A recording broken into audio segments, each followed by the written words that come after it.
Hi, everybody. Howdy. Welcome to Talking XP. We are doing a GM Roundtable, as you can see on our beautiful overlay here, because it's Candela week. We're going to be talking about all the things that you need to know as a GM and all that good stuff. Mandy is going to be moderating. I am. I'll throw it over to you. Okay, so we're going to introduce our lovely GMs here, and then I will introduce myself, but you probably already know who I am. We're going to start with North. Who are you? What do you do? Hi, my name is North, and I do stuff. All right, no, but seriously, my name is Norfolk911. I am one half of Twisted Fates.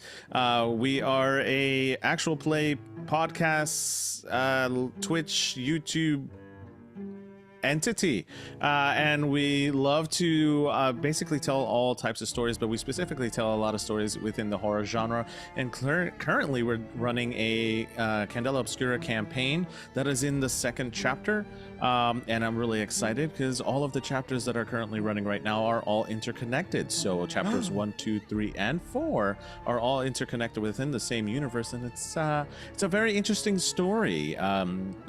Big shout out to Talking XP and Spencer, who shouted us out on his YouTube channel. So go check that out if you haven't seen that yet.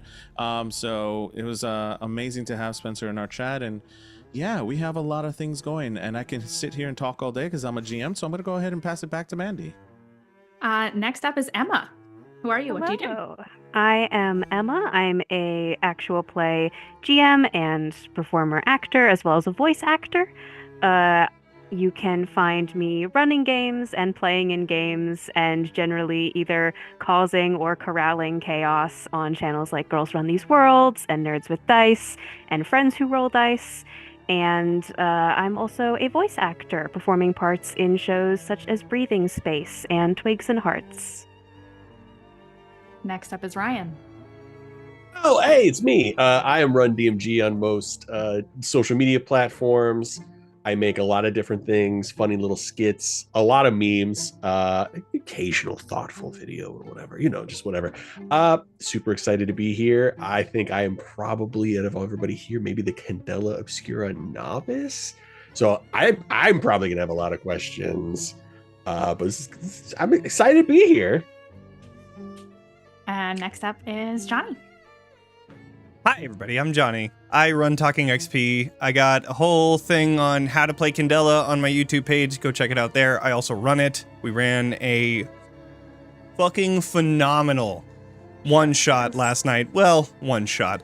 Called Blackout. It is here on my VODs on Twitch, as well as on my YouTube VODs for live. I don't know how that one works. I never really pay attention to that beat, to be honest. But anyways, you can see it there, and what else do I do? I don't know. I run other stuff as well.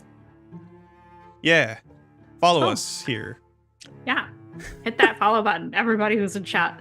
And last but not least, hello, I am your moderator this evening. I am Mandy, or the Mandy, all over the internet. I'm a professional dungeon master, teacher, RPG, writer, designer, artist, blah, blah, blah. Keep tacking on things to the end of my name. Just Google me and you'll find me.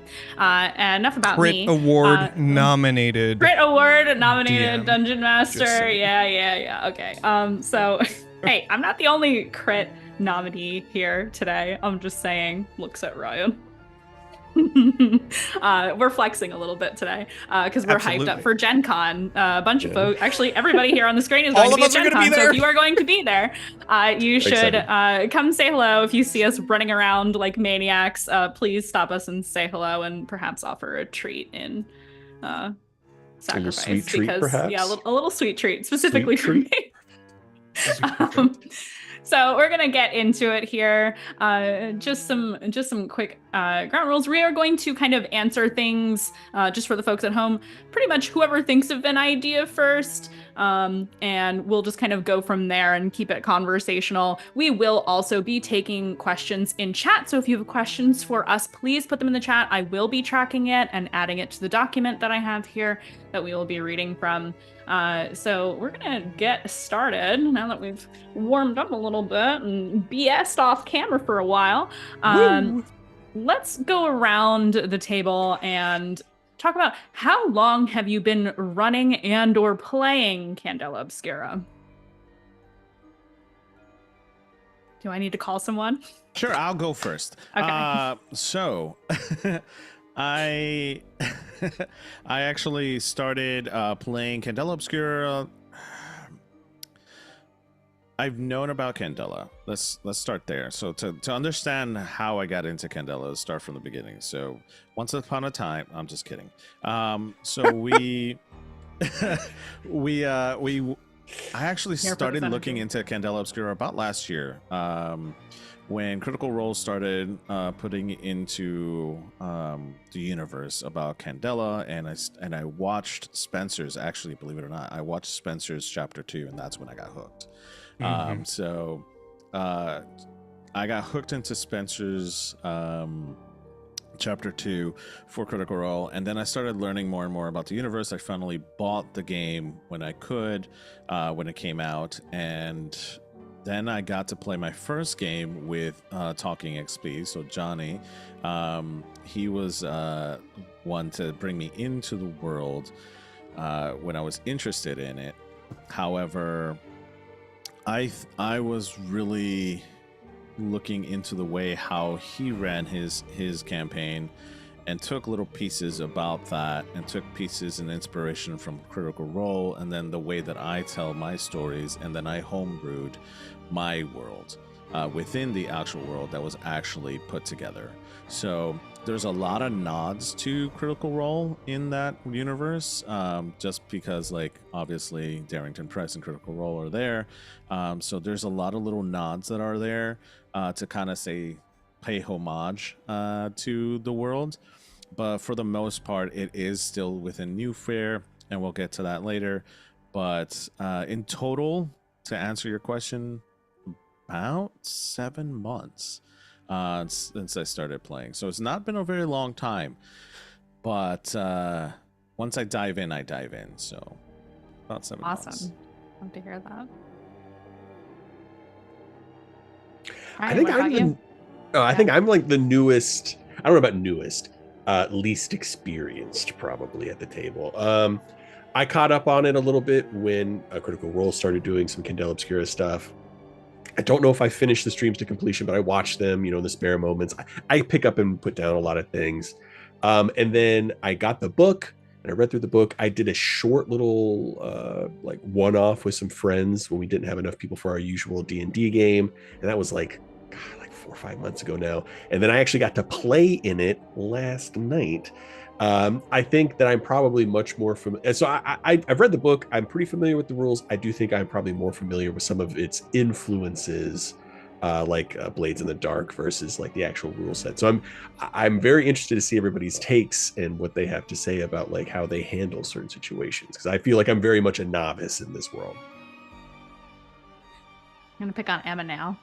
Yeah, absolutely. I'm also in the 6 to 7 months camp. I was trying to remember when specifically I ran it for the first time, and I want to say either January or February of this year. But I too, I was following it as it came out because I was very just keyed into what Critical Role was releasing about it, what Darrington Press was releasing, and then knowing even before I watched some of the streams that it was going to be very up my alley as a storyteller, because I love horror games a lot. I got the book and took it upon myself to teach a bunch of players from some of the groups that I run games for how to play in it from scratch. And so I've been playing it pretty consistently, or running it pretty consistently since then. I have not played it as a player though, which I would love to do sometime. Ooh, it's good. Ooh. Me. Yeah. Yeah. You want to be a player? So, like, jumping off of that, so I've been running Candela since September 29th, 2023. That was the first one that I ever ran on a stream called The Drown Runner. And I have been making videos about Candela since May of last year. So it's been over a year since I've had, like, experience about Candela. and I've made like the entire how to play, the lore, and at least an introduction to the lore. I still need to go back on that, and then I'm also doing a GM tips series. But I've ran, I think it was 9 different sessions now because of last night, I believe. So yeah. Awesome. Love to hear it. Yeah. So, I mean, the game is obviously quite new, and it's really interesting to hear everybody's different perspectives on how you got into that. Do you have a preference for lengths of Candela games? Do you prefer one-shot, mini-series? Are you doing an ongoing series? What is the way you prefer to, or the length you prefer to run Candela? So I've only run one-shots. Mostly. That's actually not true. No, I did do a 3-part. I did do a 3-part. But that one was kind of different because I did 2 different circles. I went from one circle to another circle and then back to that first circle to tell like a story with a different perspective at the same time with the same players. And that was really cool. I really enjoyed having like a through line. But other than that, I've only done just one-shots, and Blackout is like the only one that I intend to continue. So I don't really have a whole lot to say about like longer campaigns, but I want to run one. That's where I'm at. So I would say I've played in one-shots, thanks to Johnny. And I'm currently running a campaign. I love the one-shots because it gives you a taste. However, as a storyteller and a world builder that I am, I need a campaign. There's too much that I want to say in the story, and I end up trying to put a lot of information. And even with the story that we're currently telling right now, all of my players that are currently playing, they're like trying to rush to get the answer. They're trying to rush to solve the mystery. And I keep reminding them, take your time, because there's so much that I build within the world that you can go around and do the things that you want to do. So what people have to realize is there's so much that you can do and so much you can tell that can still make it horror-like if the world is built correctly. So, in my opinion, long story short, because I can sit here and talk for 2 hours, is I do love a campaign, and I love the one-shot. So it really depends, but I would say campaign for me 100%.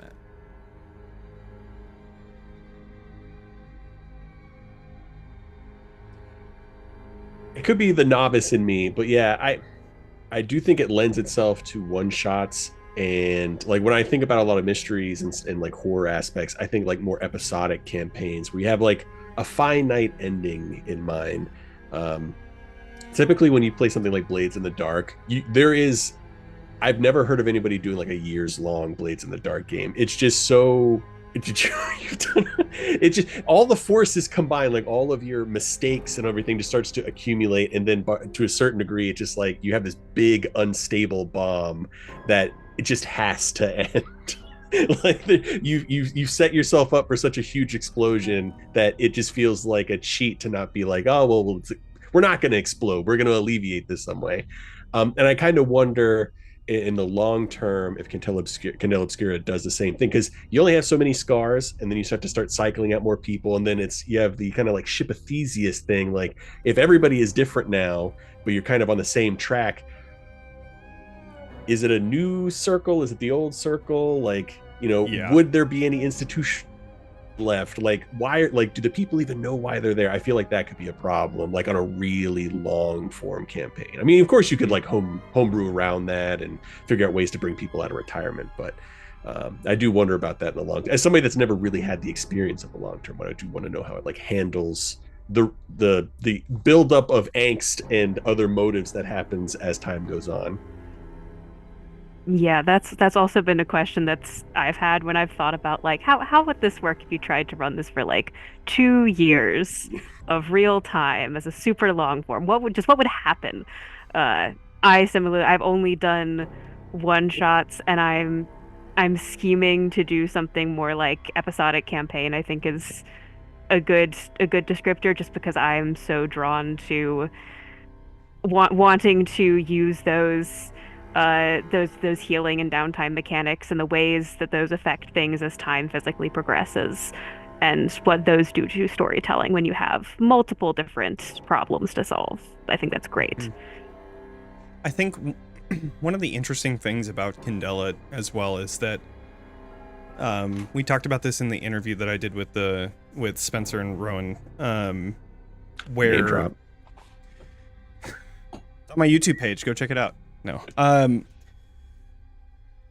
Candela is an interesting type of TTRPG when it comes to long-term campaigns, because one, there's no like formula for how you give damage or marks. It's how do you want to play? So if you're playing a long-term campaign, maybe don't give as many marks as you would for a one-shot. And as well as the fact that you have to at least get 4 assignments done before you level up in Candela. And that alone, as well as all of your resources, are most likely gone by that time. All of the Candela resources are probably gone by like your 2nd or 3rd assignment.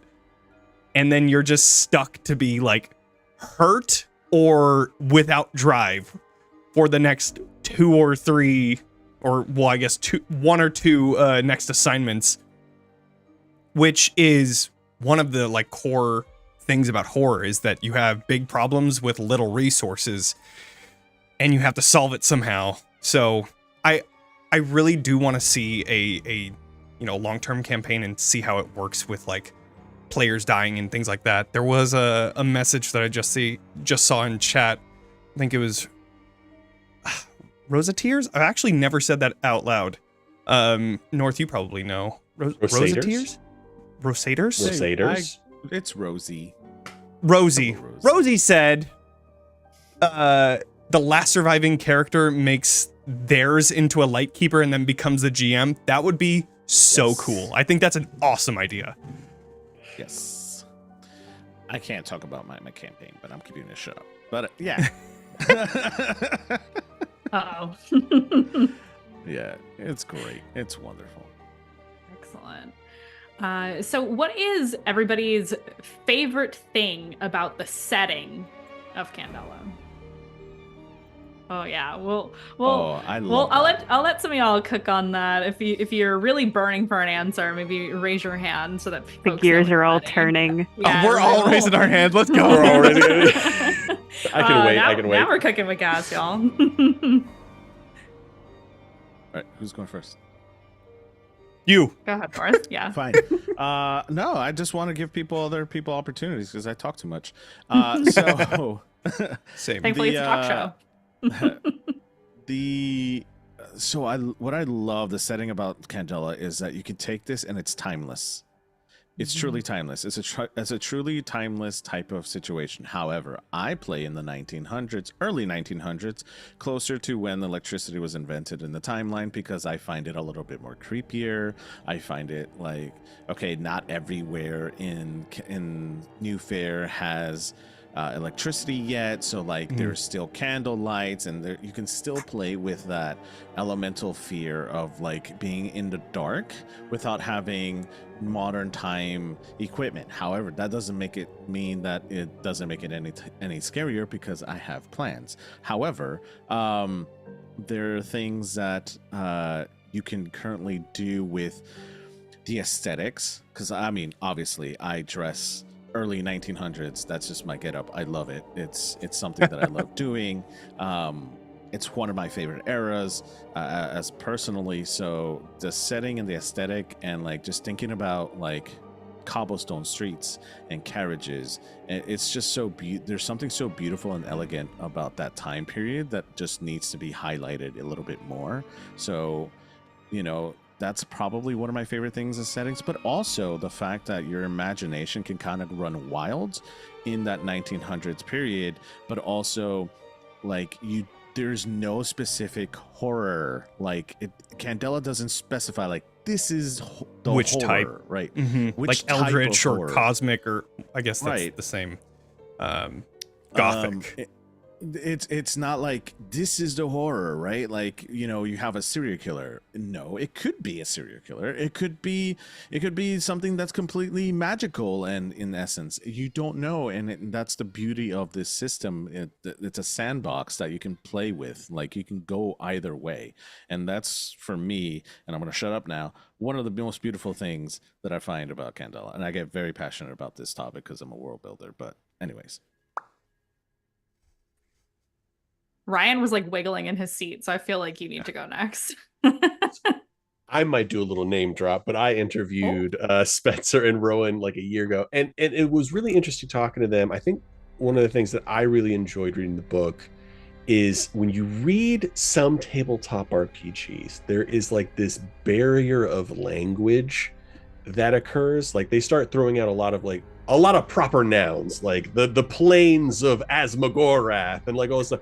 And then we were talking about that in the interview, and they're like, we wanted to get rid of that. We wanted like, there's going to be words, you have to learn what they are, but we wanted things to be what they sounded like. So if somebody heard it, they'd be like, oh, I can imagine what that is, and it would be correct. I really like that they came to Candela Obscura with an idea of like, let's make this as accessible as we can. And even just on the barest level of like, let's make things be what they sound like, which is honestly, as somebody that collects tabletop RPGs and been playing tabletop RPGs for like over a decade, extremely refreshing. And then one side thing to that is, they were going to put a like map of like the underside of the city, like where the ruins and stuff were, and they decided not to do that because it's so much easier just to be like, oh, it happens to be where you are, or it's like over here. So instead of like tying yourself down, instead of like tying the GM's hands to like a map and an expectation of where things are on the map, you can just do what is ever convenient for the story. I think making that, it's just so accessible on both sides. I really enjoy that was like the thought process all the way going through. Really wish that they did have that map though, because it would have been so fucking sounded sweet. dope. And It they would have said been so cool. cool. The idea, they said they were going to do almost like rice paper or something like that, so it was like translucent, so it would lay over. And I was like, that's dude, come sick. on! would've Why been would they even sick. put that out of the universe that we I know? need another special edition. And now we're version. all regretting it. Oh, Right, But yeah. But as a storyteller, yeah, it just makes Oh, sense. yeah. If like, I just want that thing to be underneath the place where they're already at. Like, I don't want them to spend like a day underground. And I like that. I think the cinematic quality that entails too is like very refreshing. Mhm. If I may add, real quick, something else just to think about: the ruins don't stop at New Fair. Just gonna throw that out there. Yeah. Very true. In terms of setting things, and I'm thinking about this because this became more of a part than I even intended it to in the last Candela one shot that I ran. One of my favorite, like, it's deceptively simple aspects of just the setting as written in the book, I have found to be the fact that bleed, magic, supernatural eldritch forces aren't widely known about or aren't the norm, aren't normalized in the world. And I found that very fun for a lot of reasons, both because it has very interesting effects on the stakes in pretty much every one shot I've played. When there's immediately something, I found that it both gives the players like a power secret, something that they have, and also then something that's dangerous, that's jeopardizing, that they're trying to conceal, but also all as a group. So it's like unifying and stake raising. And then simultaneously, I've really liked it as a storyteller, as a world builder, because the fact that the world isn't normalized for effects of bleed or different types of horrors means that there's so many places that I can start with just an average real world non-horror scenario, and then figure out how to spin that into something that develops, that becomes scarier with these additions, because there's no system in place to deal with that. And I've really loved getting to pull at those threads. I think it's very fun. Yeah, I mainly jumping off of what Ryan said, like, I love the fact that they left it so open for interpretation, because one person can read it one way and another person can read it another. Like, they've put all these mythological stories in there and just let you play around with it. I think one of my favorite things is the Sisters of Ash. Those are the coolest. So it's in the Scarlet Woods. There was a point where women of the faith, the Ascendancy, had gone into the forest and stayed there. And they were attacked by these men that had come in.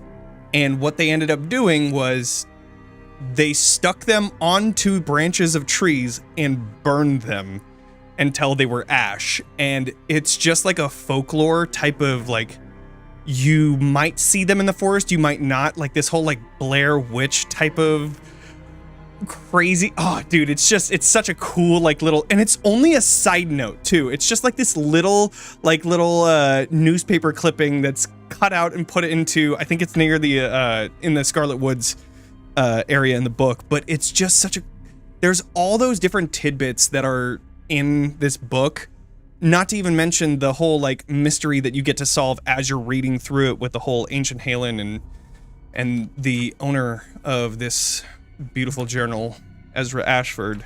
But yeah, it's, I really love that they kept it open for interpretation.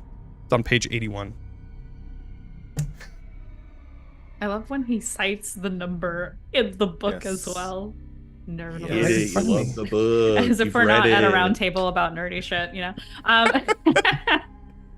I have to say, as a player, I kind of want to add a little note. I really enjoy how open-ended everything in the book is. There's so much that is just open to interpretation and expansion.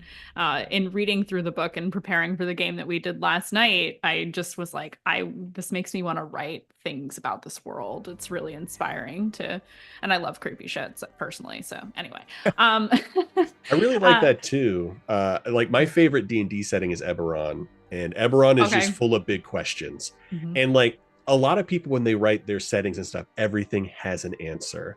And I personally, I find that frustrating as somebody that's running a game, because like you're boxing me in way too much. Now I have to deviate. Like Forgotten Realms, if I want to do something interesting or unexpected, I have to go way off script. Eberron though, like it's built in that like everybody's Eberron is a little different. There's big questions that are going to have different answers depending on who's running it. And like that's so much more fun than just being like, oh well, yeah, like the Azeroth of the Ninth Age actually, you know, closed this portal. It has to remain closed. It's like, who closed this portal? Yeah. Why? Right. And I like that there's a lot of that in Candela Obscura. Absolutely. And speaking of Dungeons and Dragons, this is something we are all familiar with. Many of the folks in chat are very familiar with D&D. How do you feel in terms of, how do you feel running Candela Obscura? How does it feel? How is it different from running D&D for you as a GM? It's so much easier. Oh my God. It's so much fucking easier because you don't have to make magic items. You don't need to put stat blocks on monsters. You don't need to come up with every NPC and what they're, well, that's not entirely true, but it's so much easier to, in my opinion, make an NPC in some world that is a lot more similar to ours than D&D. That's my own thing, but in general, it's just so much easier to run Candela, and the way that they have like the reveal being like the ultimate goal of each scene, and how you get there is completely up to what your players do and the clues that the GM puts in front of them. So much easier. Oh my God. I think it's a tough answer. I think it really depends on your skill set. If you are like really a by the book, like Dungeons and Dragons player or runner, dungeon master, like I need everything to be written out. I need these scenes to go this way. I think you're going to run into some problems in Candela Obscura because it is more open. I feel some people will be like, oh, well, I need to contain this.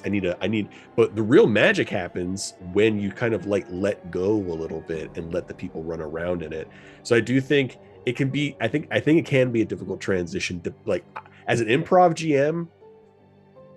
I mean, there is no barrier anywhere. You want to go there, you can do that. So I found it to be pretty easy. And then also from my previous experience with like Blades in the Dark and stuff, it just kind of worked with some of the things I already knew.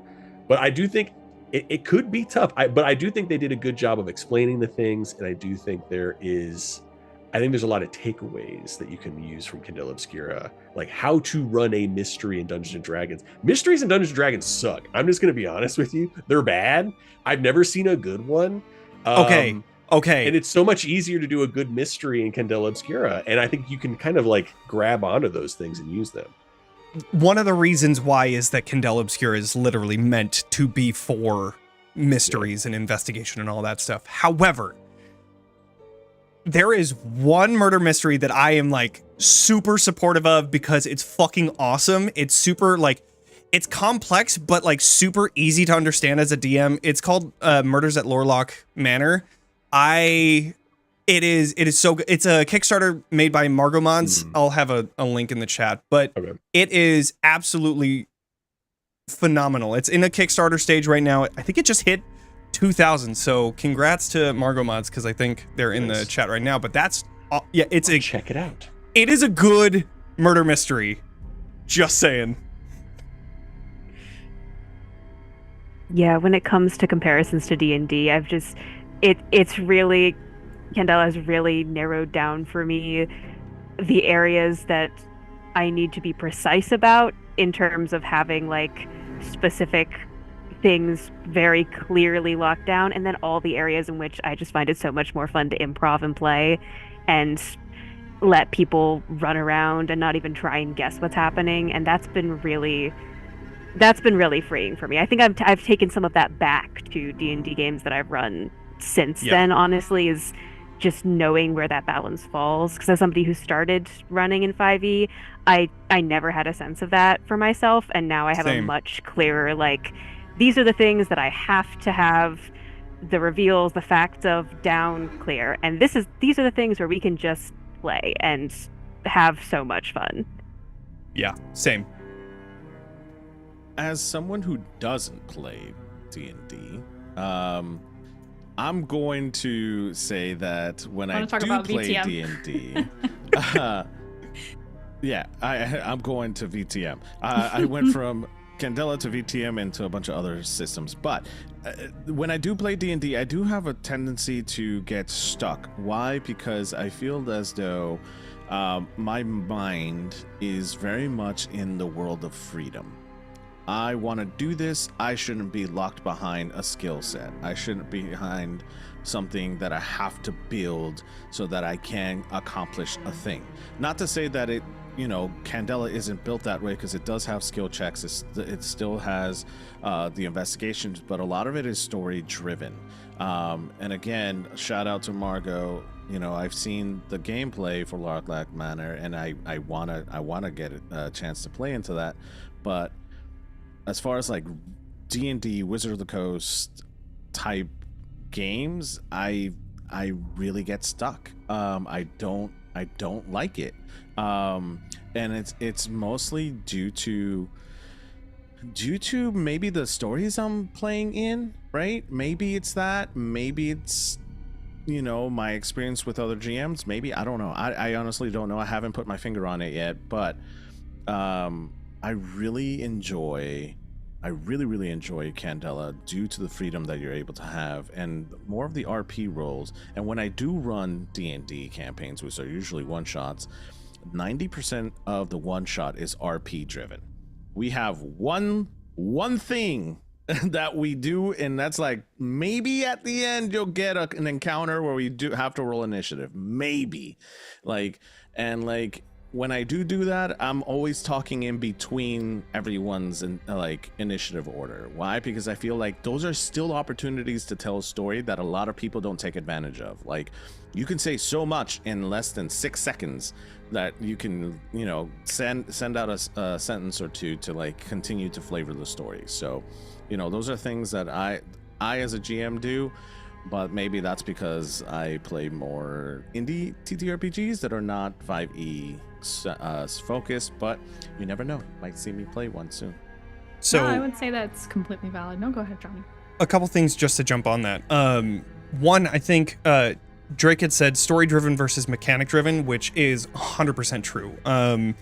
They say fiction... fiction... Oh my god. Fiction focused? I can't remember what it is in the book. Stealing your Candela Obscura. Right, yeah. I mean, like, I have to flex it. But it is very much focused on the story and how you as a regular human being that may have one magic trick in your sleeve, and even then you can't really use it because you'll take bleed and like hurt yourself. There is limitation to that, but I think it's a lot easier to know those limitations because, we can relate so much easier to a person in the 1900s. They're human. They're not gods like you become in D&D. And then, so the limitations, I totally understand what you're saying, where it's like, I want to do this thing, so now... me as the GM, if the player says that they want to do something, I need to come up with how the rules will allow them to do it. Now, I mean, there is some bending of the rules with the rule of cool and stuff like that. But most of the time, if you can figure out how to, back things up with the rules, that's what you usually do. And so not having to do that in Candela is just a huge stressor that is just gone. And it's like, oh, you want to go? Awesome, you do it. Oh, you have wire cutters? You want to lift up your partner? Great, you do it.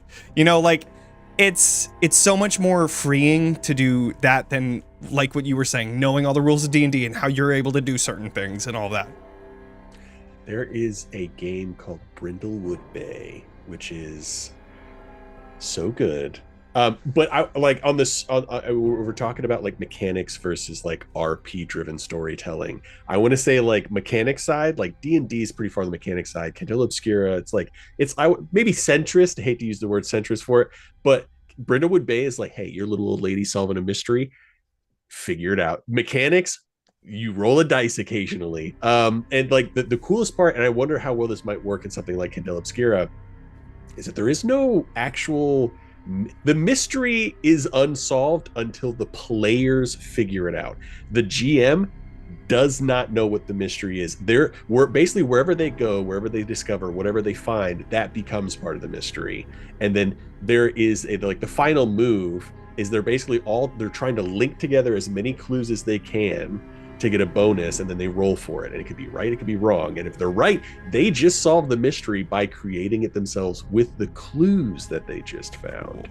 I love that. I think y'all would love it if you like the idea of like really RP driven like storytelling and mystery, and also horror, because there is some decent horror aspects to it too. Y'all should check out Brindlewood Bay too. It'll be a hoot, and I think especially if you're like trying to figure out how to broaden yourself with those RP moments, I think it's a really good way to like help and train yourself for those RP moments, because it's all the game. Like there is no, oh, give me a second, here's a puzzle, or oh, I need to check the book for rules. There's so few rules. Nothing to hide. Nothing to hide behind. That's cool. Yeah, definitely opened up a Sorry, tab. my dog was trying to get uppies. Anyway, Uppies? it must be thundering because he's trying to hide under the desk. I have to keep him out because there's wires down here. Where were we?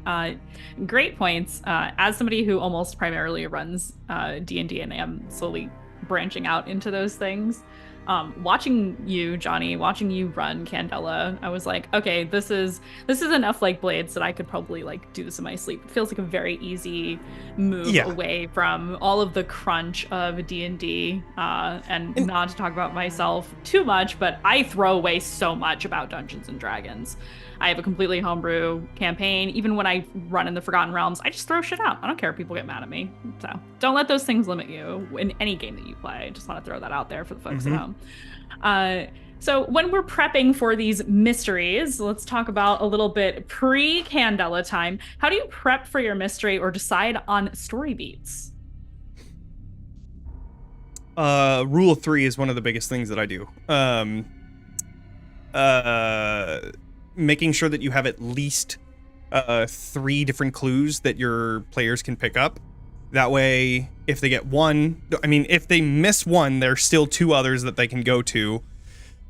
And then also, I just learned this again in that interview, a thing called quantum clues, where these clues are just nothing until your players find them.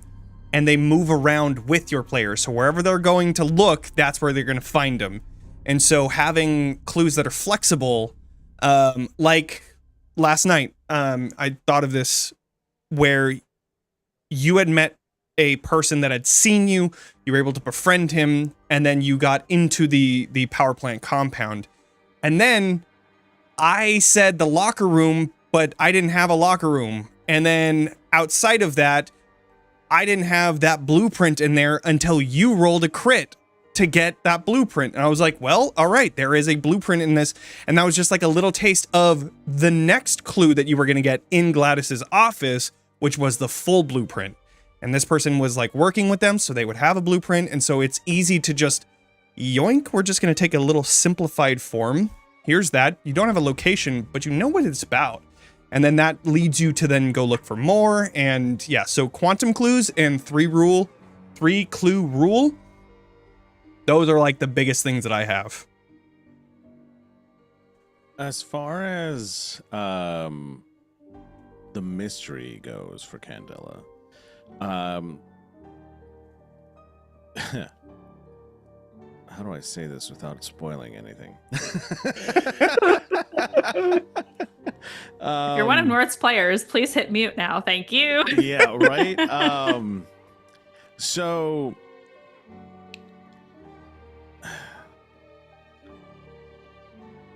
I can say this. Here's what I'll say. With chapter 1, which Johnny's in, there were a lot of moments that I had planted a key evidence, and I was just like, they're not gonna get it.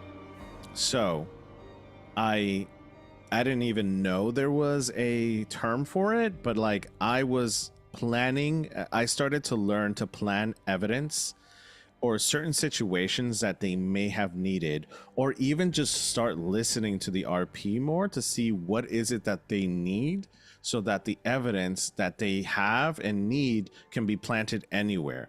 For instance, the little girl from episode 1.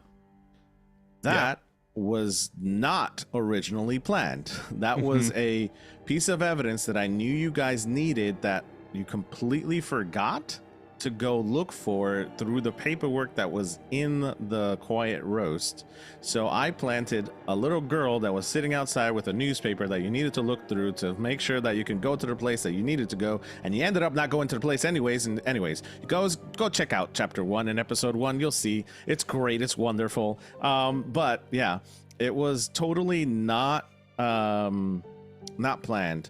But there's a lot of little moments like that I'm really excited to talk about in the future. But as of right now, I do take a lot of things that I don't just plant them in an area. I also have a broad idea of what the mystery is. Yeah. And I give you, the player, an idea of what the mystery could be. And I let you play with the idea. And I just let it go. I'm just like, okay, go see what it is and go figure it out. And then it becomes this beautifully written campaign that I just had a little minuscule idea. That was it. It was just, boop.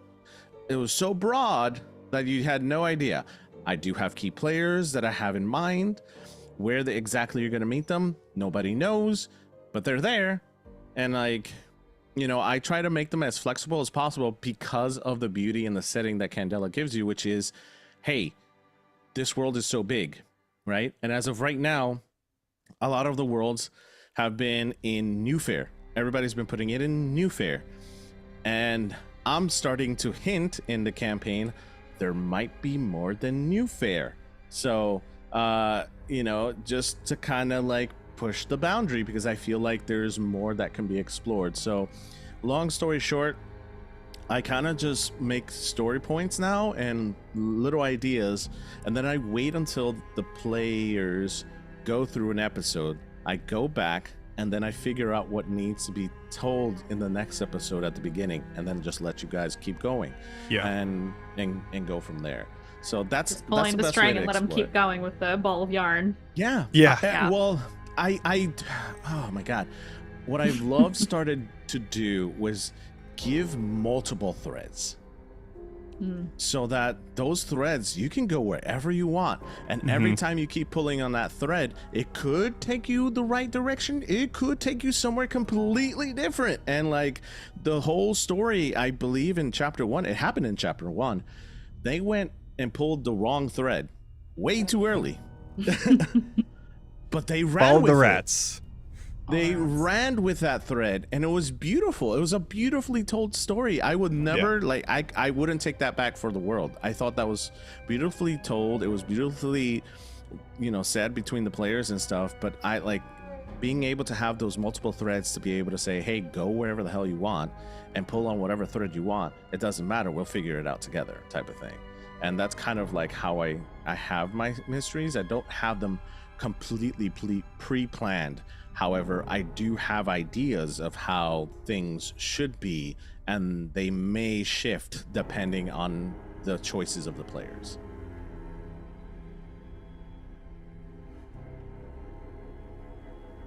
I feel the urge to call on Emma. I want to hear. Yes, absolutely. Emma's got a lot. I know it. Yeah. For sure. A lot of it's fun because in thinking about this, I'm starting to realize how much so many of the mysteries I've written for Candela so far have been more socially based than anything.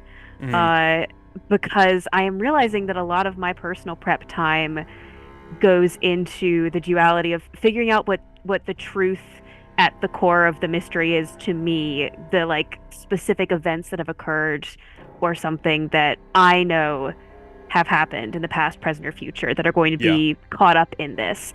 And then taking a step away from that and figuring out all the veneer and obfuscation around that. Who knows things, who doesn't know things but is affected by this scenario, who knows things but is hiding truths about it, because that's where I've had a lot of my mysteries lead for various groups of players, is them doing some more social deduction, talking to people, running into people that are deceiving them in various ways. And for me, I definitely have I feel a lot more free improvising, I think, more tactile pieces of evidence, like the blueprint example that you gave, Johnny. Coming up with something like that, especially if players roll a crit, it's a lot easier for me to kind of snap in the moment, go, okay, here's a physical or an objective tactile piece of evidence that you can find that will give you a clue in the moment. So what I prep a lot, because I need to put more thought into it, is the interpersonal and like NPC aspects of the mystery that can either be there to like really, really help them or really throw them into an area of difficulty. The one shot that I ran on Nerds with Dice that I really, really love has as the crux of that mystery a character who is very central to the mystery and is also unaware of this fact and just genuinely does not know.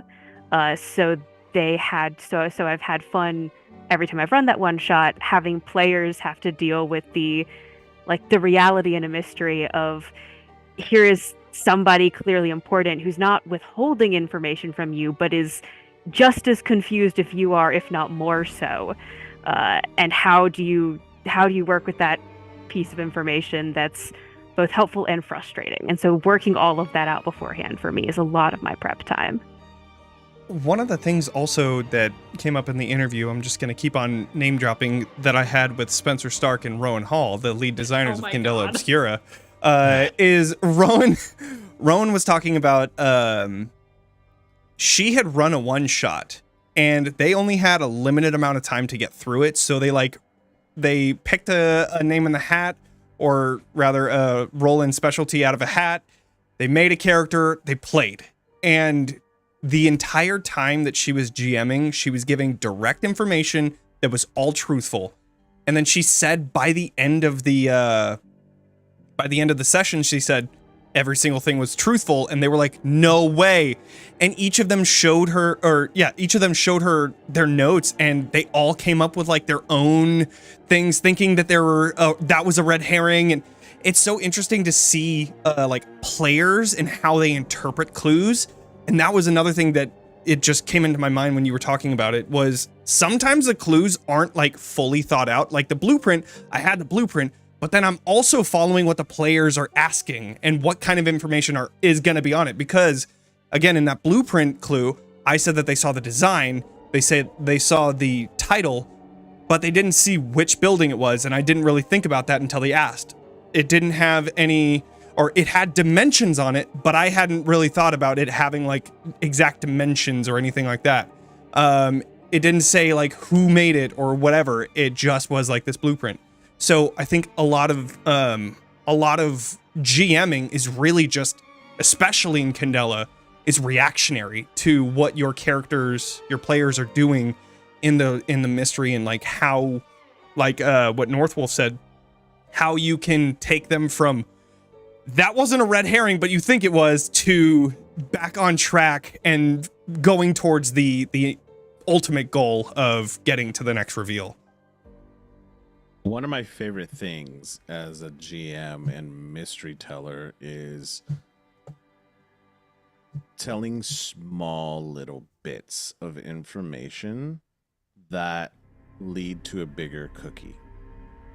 So, like, you're getting little crumbs in each session of something that is going on. And it's up to you whether or not you pay attention fully enough to see if this is something you need to follow or pull.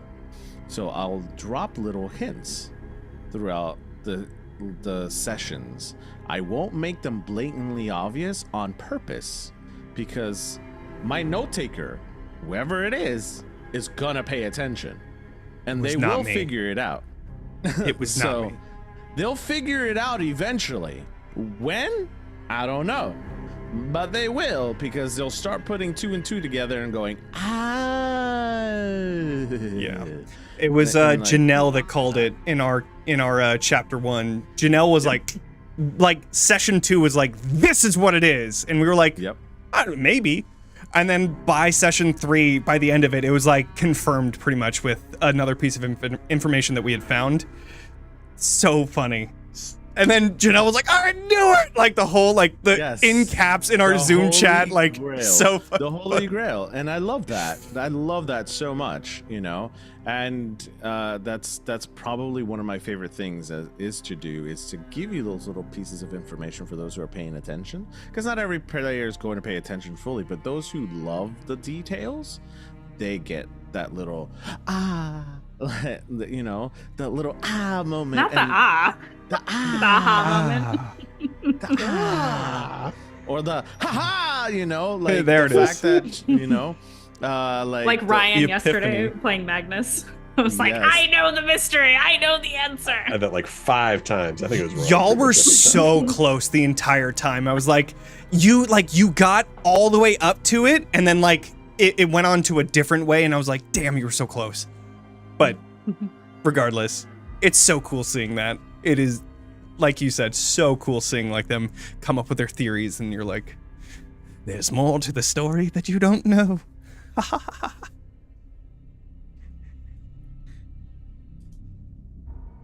Okay. Alrighty, prepping mysteries. And we all answered that. I feel we all everybody touched on this sufficiently. Did anybody else have anything else to add on this one? No? Okay. We'll go forward. We're kind of pulling on this.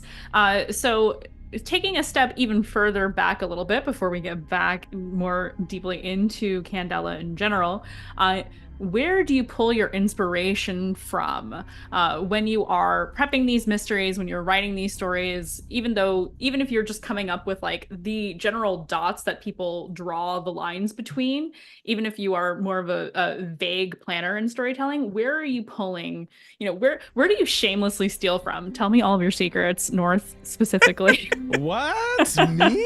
I would never. Actually, everywhere and everything. Honestly, complete honesty. Yeah. Everywhere and anything. Today I watched a movie. My players are screwed. I'm just letting you know. That's it. Like, I already have something juicy coming up, and it's wonderful. So I absolutely love it. It's everything and everywhere, honestly. Like, I sometimes write notes in my phone, or I'll write myself like a Discord message when I think of something, or if like I'm in the middle of like eating, because like sometimes I'm eating, or the shower is like the biggest inspiration place. I don't know why. Maybe it's because like I'm letting the water run on me and I'm just thinking of Shower a bunch thoughts. of things. Shower and thoughts. I'm just like thinking through things. As soon as I get out of the shower and like, get clothed and everything else, I run to the room and I just start writing. And like I'm just like like recently I started putting together a Daggerheart campaign that I thought of in an hour. Like, it was just literally in an hour. I sat down and I was like, and I just messaged once. I was like, hey, anybody interested in Daggerheart? I got 15 people interested in Daggerheart, and now I have a huge freaking campaign that apparently is now forming because of this one idea that happened in 1 hour. So I was like, yes. And that's usually how I am. Like, I get inspiration from anywhere and everything. Recently, if you've been watching, you'll have an idea of where my inspiration is coming from. Now, the question is it fully like the tales that are being told, or is there a twist to them? Because my name is Twisted Fates, it's it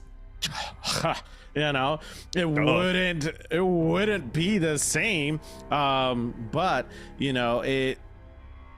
it is something that I currently love, just getting inspirations from anything that could make a really interesting story, and anything that could bring nostalgia to a player. Knowing your player base is probably one of the biggest things that I love doing as well, is understanding the player base that you have in your group. So if you have a bunch of people who are the same age as you, then you can kind of pull on that nostalgia feel too, to make that world a little like fun and interactive to play in, right? That's kind of like where I go with my feelings. But also, real quick, and I'll try to make this real quick, is culture and diversity. Mm-hmm. So that we're gonna touch on that too. That is really something that I really started making sure that I made a point in all of my games, but we'll get to that point later, so I don't want to jump the gun. I go to the great font where all mysteries are created, and that is Murder, She Wrote. I think TV shows like Murder, She Wrote, I think that's a great way to set up a mystery, and then you just got to watch an episode of Supernatural to fill in what like gobbledygoo is mystery behind it. But I think there is a lot to be learned from old TV shows like Murder, She Wrote. They're old enough that people won't directly remember them, but if they catch on, they'll love it. And then also, like, there's a lot of good mystery TV shows right now that it's very easy to borrow from, even just the premise. And I think it also gives you an idea of like how you would, because most of them begin with like the murder scene or how the body is found. That's a great way to tee it up as well. Like, this is what my scene is going to look like. I just need to make it like gaslighting, and everybody's wearing Victorian clothing. That's definitely where I get a lot of my inspiration for mysteries, is like old TV and movies and stuff like that. Yeah, I steal shamelessly, I steal often, I steal with love. I about a year ago started keeping a list of just it's divided by different types of media of just everything that I was consuming parts of or all of because I knew that I wanted to have like when I'm strapped for inspiration, that like list of things to look and be like, oh, this movie uh absolutely terrified me, and then to start picking into like why is that and how can I recreate that and unleash that upon others. uh and some of it is half of it for me is sometimes taking especially horror pieces of media and figuring out what about those, like there isn't always a formula for how to be scary and it's not a one size fit all, but figuring out like, oh, what are some of the things that make Alien so scary to watch and how can I like take one of those Mm. and turn that into a one shot. And then the other half is taking non-horror media and going, how can I make this into more of a mystery. I recently just stared at the Dishonored games for a while, which aren't necessarily horror, but so they're good, not though. Those are not good games. horror. So good. And then I went, I'm going to do a one shot that's the Lady Boyle level from the first one, and then I did do that, and it was great. Cool. But I've also found it's sometimes fun for me, especially to steal not even full concepts, but to think about games that I've loved playing and what aspect, like how some video games teed up mysteries for me and what the like sequence of things I had to do was in there, and to take that as an inspiration, like, oh, this is a level of something in a game that was just a single player for me that I really enjoyed, like doing X activity as part of solving a mystery. Like in that case, it was I loved walking around the fun fancy ball while in disguise. How can I put that in as like an element of interaction to gnaw on? Mm-hmm. Yeah, taking the feeling that you get from something and pulling on those threads Right. and replicating it in the genre Yeah. of horror and mystery is just chef's kiss. Perfect. I love it. I love it so much. It's so good. My goal as a GM is to make a villain as good as Homelander is, because my god, that is just one of the best villains ever. Just such a Visceral good reaction. fucking villain. Anyways, one of the things that I do, I start from anywhere in the story. I get like an idea, and then that idea branches to another one, and then another one, and another one. But like North said, like everything is inspiration. I randomly had in my D&D campaign, there was a cleric that I wanted to do something with. I just couldn't figure out what it was going to be. And then out of nowhere, I came up with the biblically accurate angel.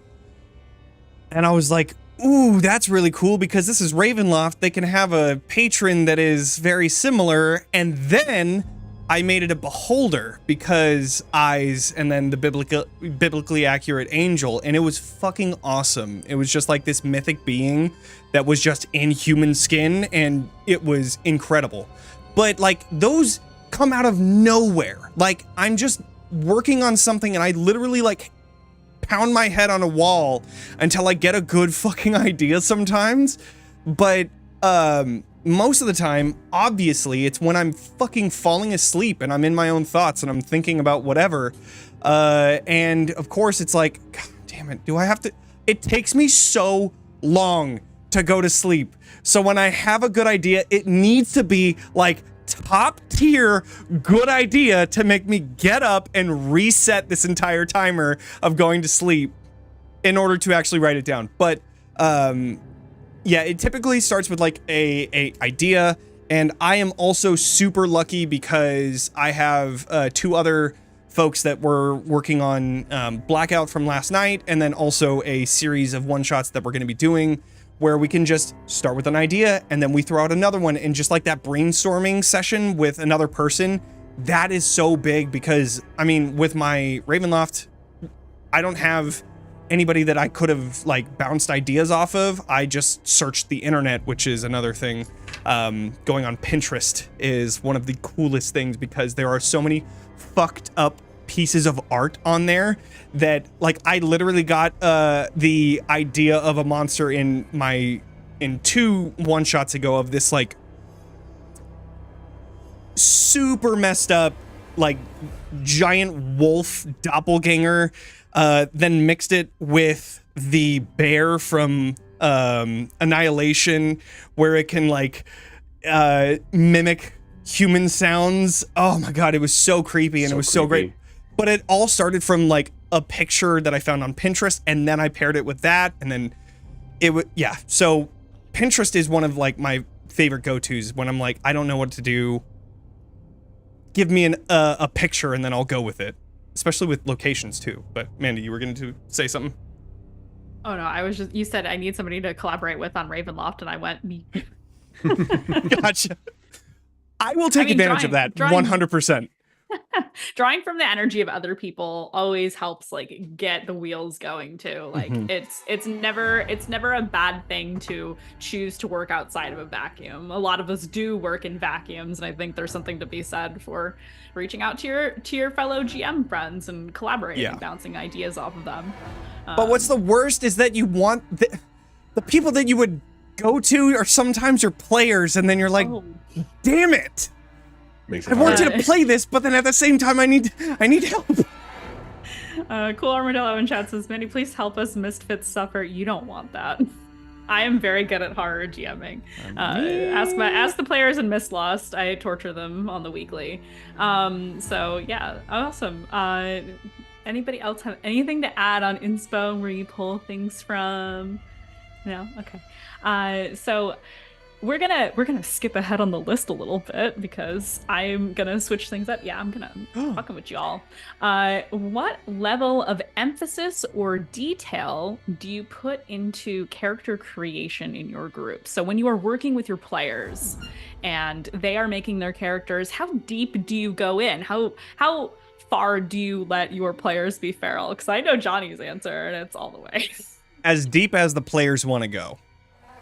That is like the right answer, because if the players want to go fucking in, you go in too. And like there's also like a level of care is the best word that I can think of, but there's a level of care that you need to put into it as well. And you know, as a GM, if your players are in it, I don't know, for me, whenever my players are in it, I am in it. I love when we like can collaborate together and create something of like 30 years of backstory. Like that is one of my favorite things. But one of the things that, or a few of the things that I usually ask for from my players are a secret that they have, a long-term goal, a short-term goal, and fears that they might have. Those are 4 things that I usually ask for, which also help me as a GM know who they are, and also it helps them know who their character is, because now they have like, those are like 4 of the pillars of a character right there. Like, what are they afraid of? What are they keeping from people? And what is their goal is like huge. But one of the things specifically to Candela is they have these relationship questions, which are awesome. You can just pick who somebody is to you, and it doesn't have to be reciprocated. Like, Ryan, your character last night was rivals with Courtney, and then I think, what was his? Were you guys rivals against each other? I think we were rivals, but the funny one was, Everett was my ward, and I was a stranger to Everett. But it makes sense. Sitting there like, who the fuck are you? Why but the story that we told, it made sense because Everett didn't know that you were dating their grandma at any point, and like Everett didn't really know his grandma, and so like that sort of like intricate detail isn't found if you don't do those relationship questions, which are honestly very underrated. Like they are very, very important to your character. I really like those like interpersonal relationship questions. I have a hot take on this. Oh, I want my players to have like a paragraph of backstory. I think if you have your 30-page doc, sure. But to me, and like how we're going to play it out, I want that paragraph, because I want my biggest fears if somebody's got 30 pages of backstory is that you've put all of your cool stuff in your backstory in your past. I want your cool stuff to be happening now. Interesting. And I don't, And I feel like, especially when you come to a table, I've never had a table where everybody has a 30-page backstory. It's everybody has like a page, paragraph, and then one person has a 30-page backstory.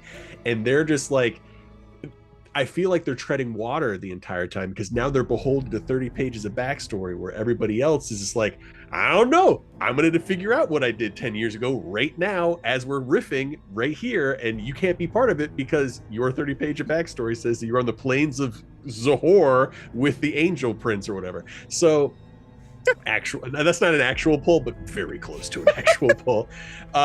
So I like, and that's the reason I like the relationship question so much from Candela Obscura. I like that it gamifies it a little bit. It makes it concise, and it doesn't lead to like, oh, me and my friend are going to write 5 pages of shared backstory that is completely alien and separate from everybody else. This allows everybody to kind of have that, at least some semblance of that merge thing. If you want to do the extra, you can, but it brings people in. I think that was also a really fun session when we did that session 0 with those questions. We were really figuring each other out, and things shifted a lot as we started to come up with our characters. And I feel like if we all had like 30 pages of backstory at that point, we all would have been so locked in, all the cool stuff wouldn't have happened. So maybe that's my hot take, because everybody was like shaking their heads. We're like 30 pages of backstory. And I was like, no. But that's my hot take. It's my caliente It's so take. funny. You and I literally asked you maybe 4 questions and you were like, yes, maybe, I don't know. And then that was it. And then you I had came to pester in. you for more stuff. You came in off the rip with one of the most heartfelt scenes that I did not fucking expect from Magnus. And I was like, you gotta do it on the screen. It was so oh my good. God, that was so good. And then I just reacted to it because that's the fucking GM's job. But like, I see why you like doing it because I saw it firsthand. Like, yeah, I want to be free in order to make the decisions that I want to at the time. And then that's how I build my character, which is pretty cool. But I think Emma was going to say something. Yeah, I was going to say I've also found. I said I haven't run a Candela campaign before, and that's kind of true. As one of the games that I'm running has sort of turned into heavily interconnected one-shots that are going to just become a mini campaign, Cool. where the mysteries have been separate and there's been big time jumps between them on purpose, but it's been the same circle. So very soon I'm going to kick that group into a fully connected mini campaign because I think it's fun.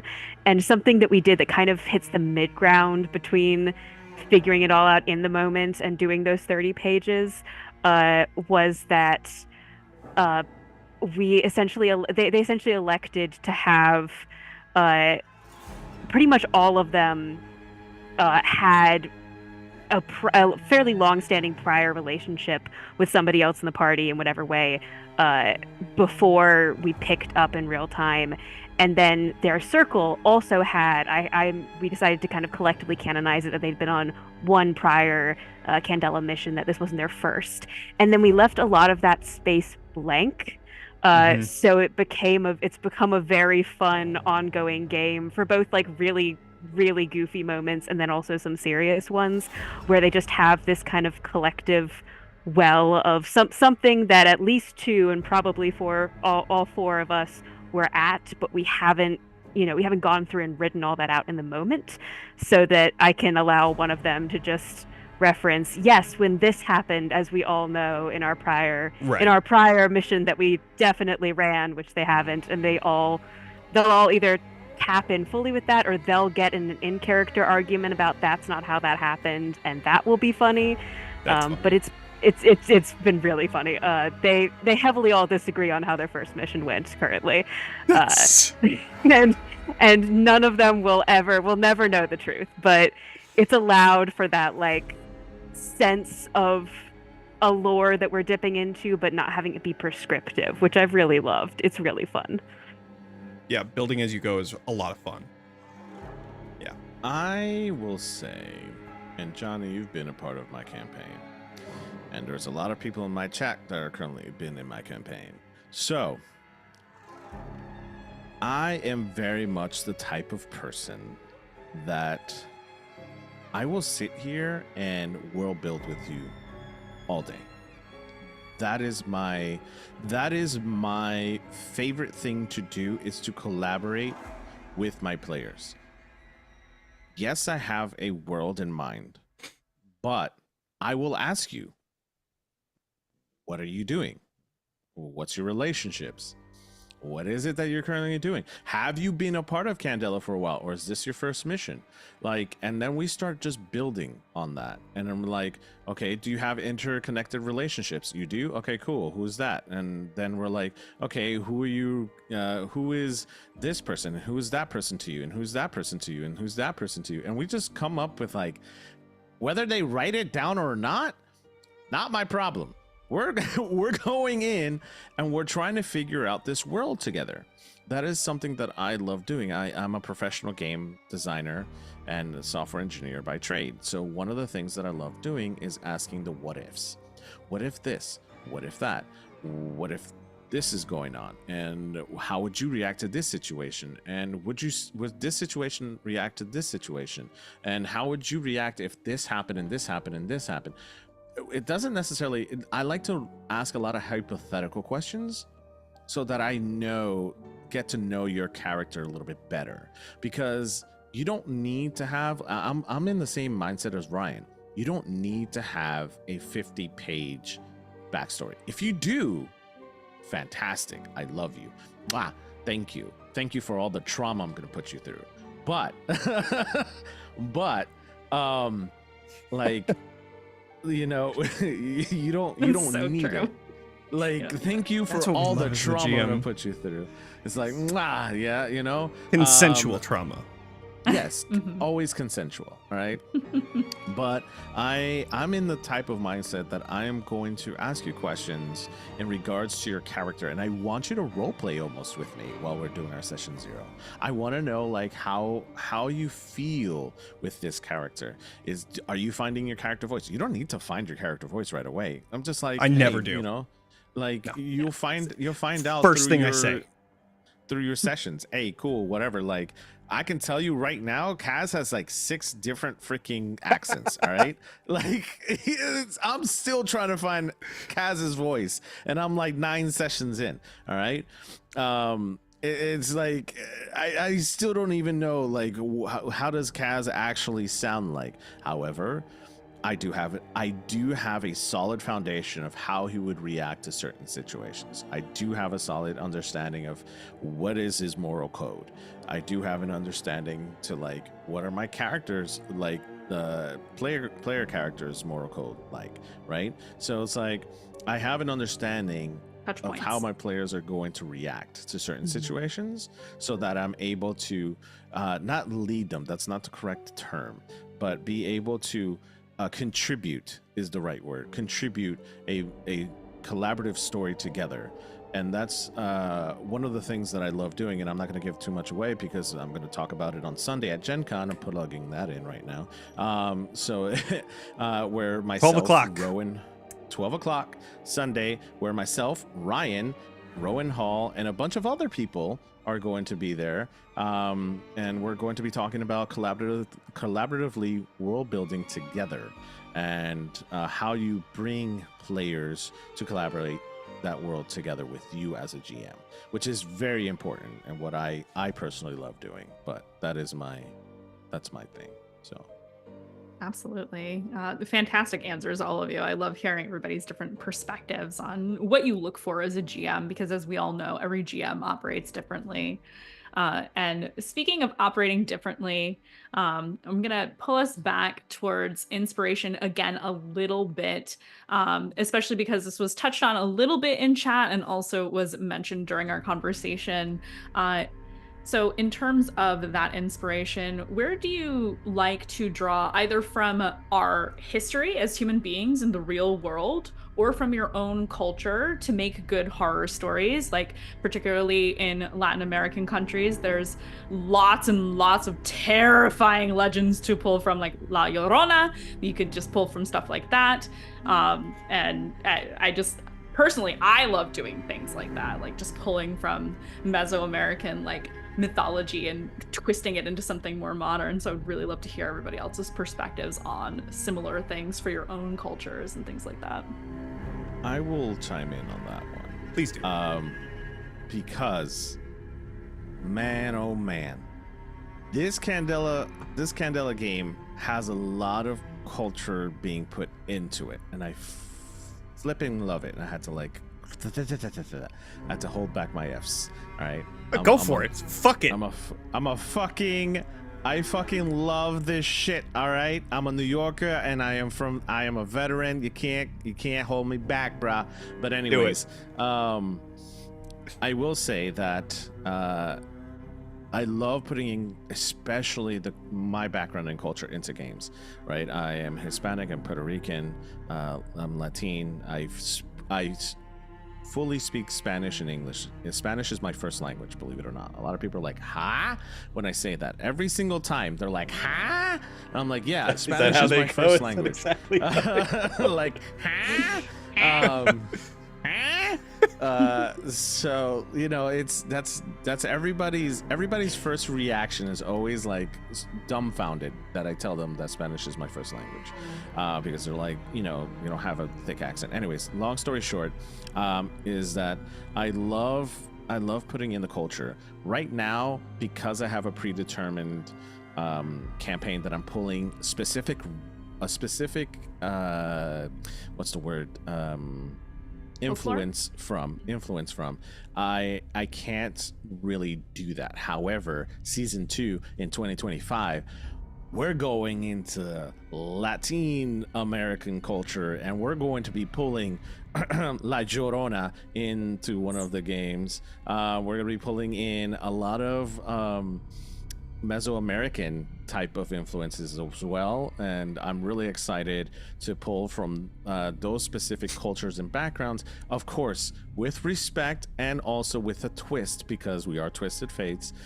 We twist everything around, so it may not be exactly what you heard when you were growing up, but it's going to be influenced by, right, in that essence, because, like, again, we want to be respectful to the cultures, and we're not making fun of cultures or ethnicities or backgrounds, and we want to be respectful to that. So that is something that I'm really excited about.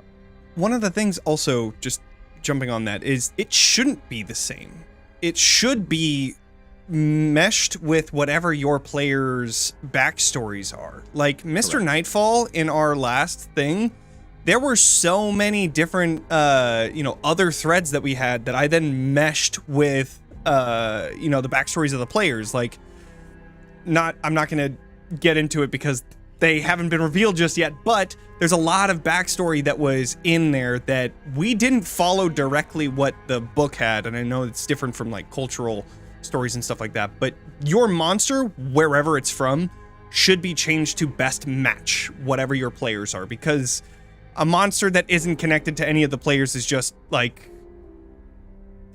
sure, there's stake for the imaginary people that you're trying to save, but why should the players care outside of that? And sometimes your players don't care about that, so you have to be ready for that. So giving some backstory tidbits each session, like having a session 0, 0.5 session in between each of your sessions, and then adding again to that backstory, and like, this might have happened to you, this blah blah blah blah, definitely helps as well. The only thing that I'll say about cultural things is, again, knowing your players. I'm white, not that hard to see. So we won't hold it against you. I'm also white. it's cool. And I had a game that I ran. I can't remember which one it was. It was Hollow Harbor. Hollow Harbor? Anyways. Basically, the circle, one of our circle members was Puerto Rican, and so I was going to go into Puerto Rican culture, and then that's when I saw Chupacabra, and I was gonna make a one-shot based off of that, and like have like livestock that was dying, and like blood trails and all that stuff, and I was gonna do a whole bunch of research, and then the circle eventually fell through, and that happens to the best of us, because that's just being an adult. But yeah, like knowing your players and what kind of stories they may want to see is huge, so that you can then go in, do research, because a lot of things aren't how the Americans and the Western culture show them. So do actual research, and then using that and not, again, and not, making fun of cultures indirectly through that. Very important. Yeah. Sorry, I just want to do this at the camera now because I'm an interpreter, so this is like, it is a sign. It's like, come on. Anyways, I do that all the time. I draw a lot of inspiration. I think history is a great font of inspiration. There is just, even if you're not even talking about just messed up stuff, there is so much messed up stuff in history, but just how creative people are, how people come together, how they fall apart, how institutions and organizations that lasted a really long time explode overnight. And I think there's a lot of things that you could insert into your campaigns or your stories around that. So like when you look at something like the Dutch East Indies Company, like so existed for so long, did horrible, terrible things across the world. It kind of allows you and it gives you a blueprint. It's like, what would like a maniacal organization in kind of the Victorian era, how would it operate? Like, how would money change hands? Like, even if you're ignoring all the bad stuff they did, like, how does money change hands? Like, why did they do it? And that gives you really grounded motivations for why your evil corporate entity in Victorian era times functions. On the horror side of things, I'm from Appalachia. So like I there's always that like piece of me that like there is just like there's something about the woods at night that is just inherently scary.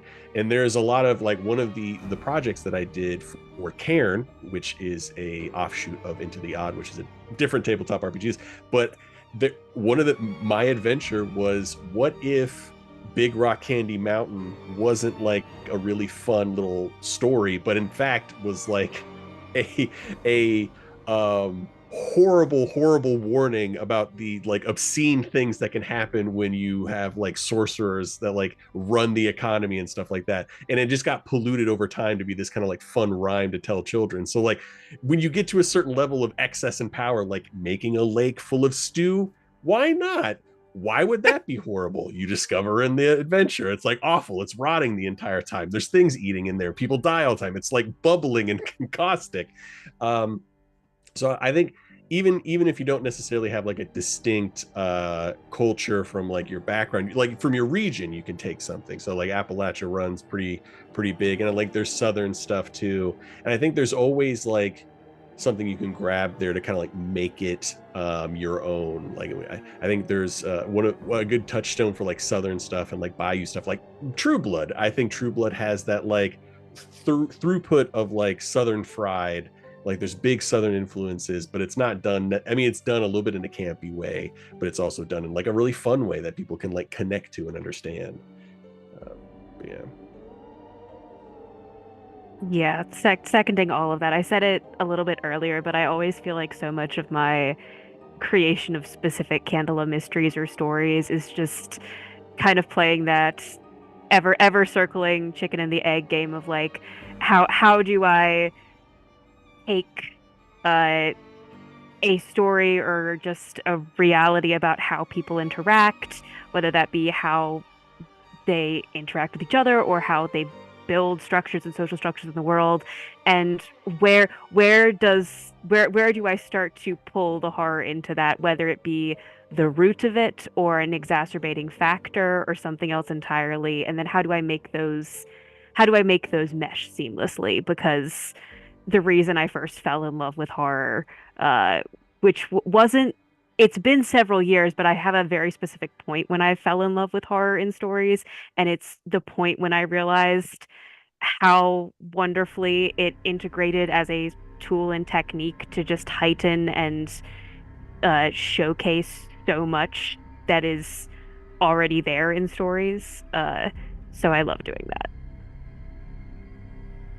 Absolutely fantastic. And I I'm going to try to refrain from ranting too much about particularly Costa Rican folklore, because there's a lot of creepy shit in Costa Rican folklore.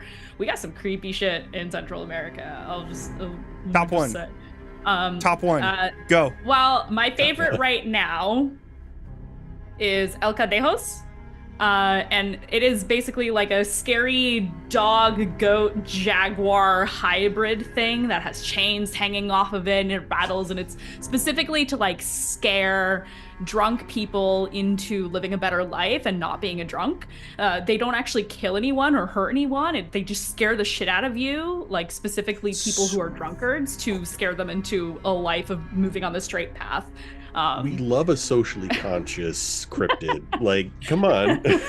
The legend is it was a young man who was suffering because of his father's alcoholism, and he disguised himself to scare his father, and his father cursed him to walk as a dog for eternity. And so when he died, he became El Cadejos.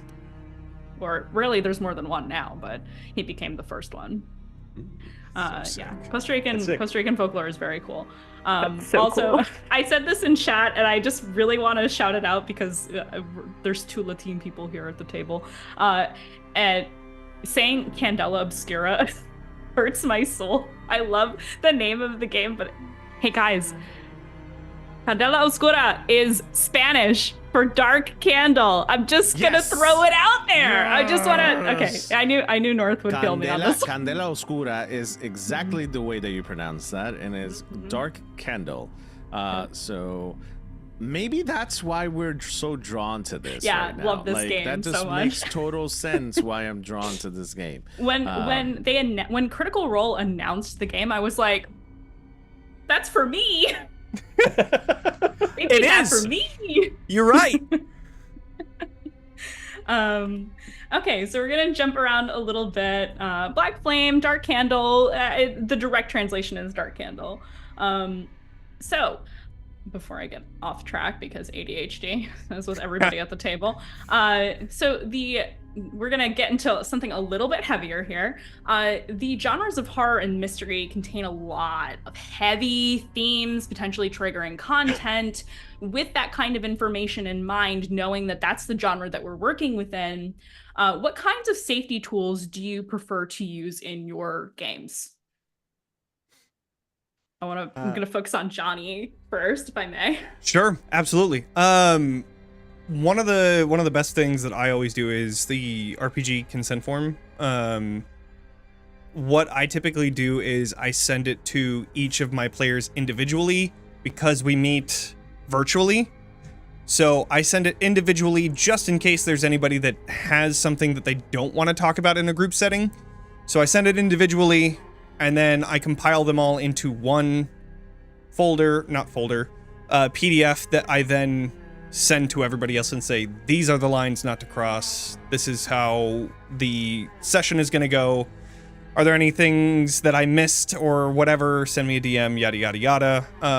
One of the ways that you could do that at your table is just hand these to each of your players at session 0 and just tell them, hand it to me when we play. I can do it real quick, and then we have a master one to play with, and then everybody can take a look at it.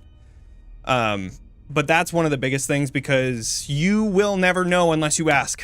And you will also, people will cross lines unless you make them. So it's a two-way street. It is extremely important to know the lines that your players have, because then I've had certain things happen because I didn't know lines of players, and it ended very badly because of the lines that, one, I didn't know, or what they didn't say. And then I feel like shit because I'm like, God damn it. But protect everybody. Boundaries are healthy, so do that. Yeah. Boundaries do be healthy. I do much the same. There's that the RPG consent checklist. I can't find it anymore. There was one that it was a Google survey and then it made like a bunch of charts and stuff. I lost it somehow. I really like that one. It was like anonymized too, so you could just share that and it would kind of tell. So I do the That's same sick. thing. I go over lines and veils with everybody, and then there's always X card. And then on top of that, I've started to ask what people want to see. And then based upon, and that's a great way, because sometimes, you know, there's things that maybe people don't think about until somebody says, or like, hey, I really want to see us beat up on children. I don't know, like that. Hopefully that's not a thing, but like somebody like, you know what, I don't want that, and then we can hash it out. I mean, it's not perfect, because it's obviously in a more of a social setting, and like there can be some like social like weight on people, but it gives everybody an opportunity to be like, oh wait, maybe I want to talk to the game master after this and be like, I don't want us to be like the beat up kid circle. So I really like that. And then just I think it's really important to just keep it going throughout. Like if it feels weird or you feel you're getting into like a dark place that you're getting, it's like I think some people are like, well, I don't want to deflate the tension. I built all this tension. I think it's really key to be like, hey, look, is everybody good? Like, is everybody okay? Because I feel like even when you've talked about X cards and lines and veils, like once the tension builds, once the momentum, especially if you're doing it like live in front of people feel like I don't like this, but I don't want to say it, and it feels weird. So you have to give them that opening. So like continual check-ins and stuff is really important. I also like take people's temperatures after a game. If I feel like a game got intense, like how did everybody feel about that? Do we want to see more of that? Do we want to see a lot less of that in the future? But yeah, very similar. I think checklists just and also just knowing your players and trying your best to like be empathetic it's tough because you're like splitting your brain trying to see people's faces, but it's important. Yeah. Go ahead. Go ahead. No. Ladies first. Yeah, I was also going to speak to the importance of continual check-ins and my love for those, especially because I feel like it can be from the GM side of the table.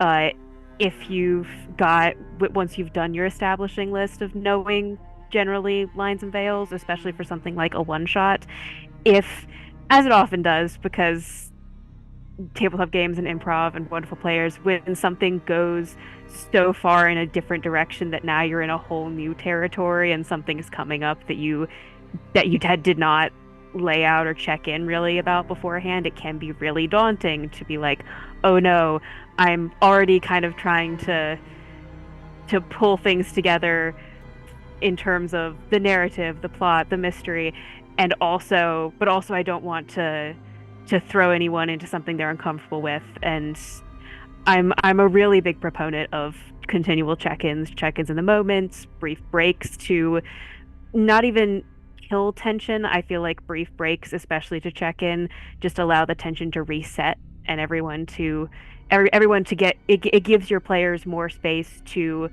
be able to jump back in knowing that they're ready to have fun, which is good. I love that. And there needs to be breaks in tension, because if there's tension for too long, it gets boring because nothing happens. It's always just tension. There needs to be a payoff, one, or there needs to be breaks, like those comedic reliefs and things like that you always see in movies and stuff like that. Yeah.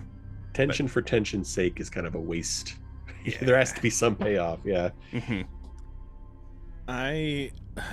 For those who have been watching my series is very stressful. My players get very stressed out. However, I will start with what I do. So at the beginning with world building and talking to my players, that is also an opportunity for me as the GM to get to know the player, to understand what the player's mentality is like, so that I know where to push and how to push buttons if I have to as a GM, for story's sake, not because I enjoy it or I'm trying to be maniacal. I want to make sure that when we're telling a story, that it's comfortable for everyone. Within the last couple of months, I've actually evolved my lines and veils in the way that I do things. So I would have it written down before where I ask everybody individual questions. However, now I have a Google form And I think that's where you were getting that, Ryan. I send out a Google form, which actually puts everything together for you. And it asks you specific questions, and it'll give me a tally of what everyone's individual answers are. So you don't see what everyone else's responses are. They're individualized, and it gives me an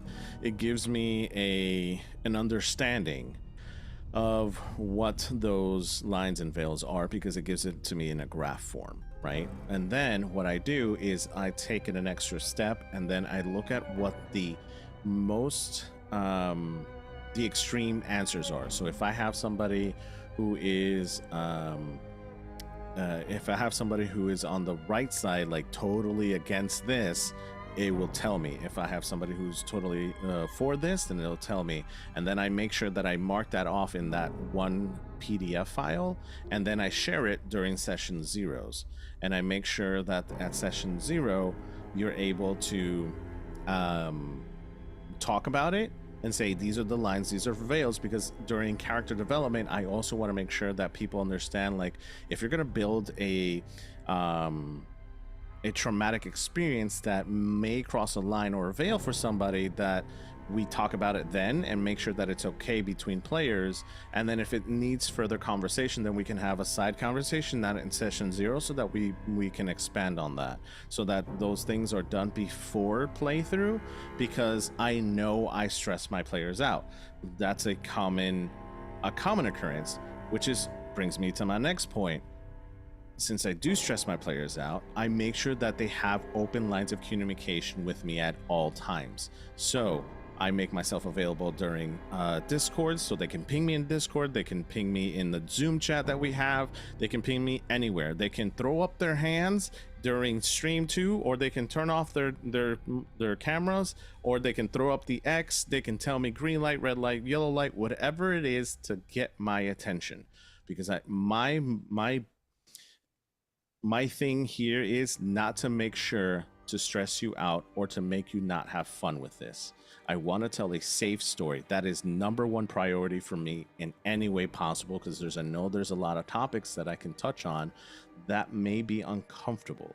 There was a very uncomfortable scene in one of my episodes, and immediately after, I made sure that I was like, how's everybody doing?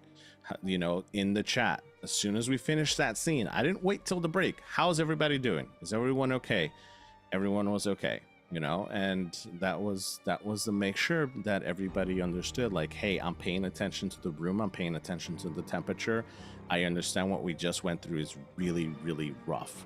So, like, we want to make sure that everyone's okay. And when we had a conversation with, and I'm not going to say names or anything, but when I had a conversation with players, you know, I made sure that they came back to me, and I actually got feedback after the game. So literally after the game was done and over, I got feedback like, hey, that was a really rough episode, and I didn't realize how much it really affected me. So, like, in the future, could we not do this? And I was like, absolutely. So, like, you know, I want to make sure that I'm always available, right? Because, like, we have lives, right? But at the same time, you want to make sure that you are available for your players, so that your players feel comfortable, right? So that's the most important thing, is that we are available for our players, and that we're available for them, and that the open line of communication is set from day one. And I will share the link, because I do see the chat. I'll share the link with anybody who's interested, who wants to take a look at what I do. I also want to touch on this subject. As you all know, safety tools are kind of my thing. So I fully agree with everything everyone has said. Having that consent form, having talks about these things. I've built a spreadsheet that I use in my games now, where we have columns of, this is where we put what we want, here's where we put what we don't want, and I include a column of, these are the themes we want. And then for the players who are in Miss Lost, we have a column we call gay, where we just put all of the, like, romance stuff that we want, because we're all a bunch of queer BIPOC people, so So of course we need a column that says gay, and I made it rainbow. I'll share a screenshot later on. Please do. And having there's more than just an X card. It is really important to emphasize that in your games as well. X is, this game needs to stop. This scene needs to stop. We need to get off camera right now, or pause if it's a home game or whatever the case might be. But there's also the N card, where you say, okay, I'm getting uncomfortable. We need to pump the brakes a little bit. Or the O card to say, okay, we're touching on a subject, but I'm okay right now. We're okay in this moment. And you'll see on my streams, my players will go like this periodically, where we will type it in the chat to indicate that we are okay if we're touching on something that is heavy. So I highly recommend using that for the folks at home. I love to hear about the Google form. I really want to see that. That sounds like a really good tool. And the other thing that is really important that a lot of people don't realize actually is a safety tool is stars and wishes. I made everybody do that last night after Candela.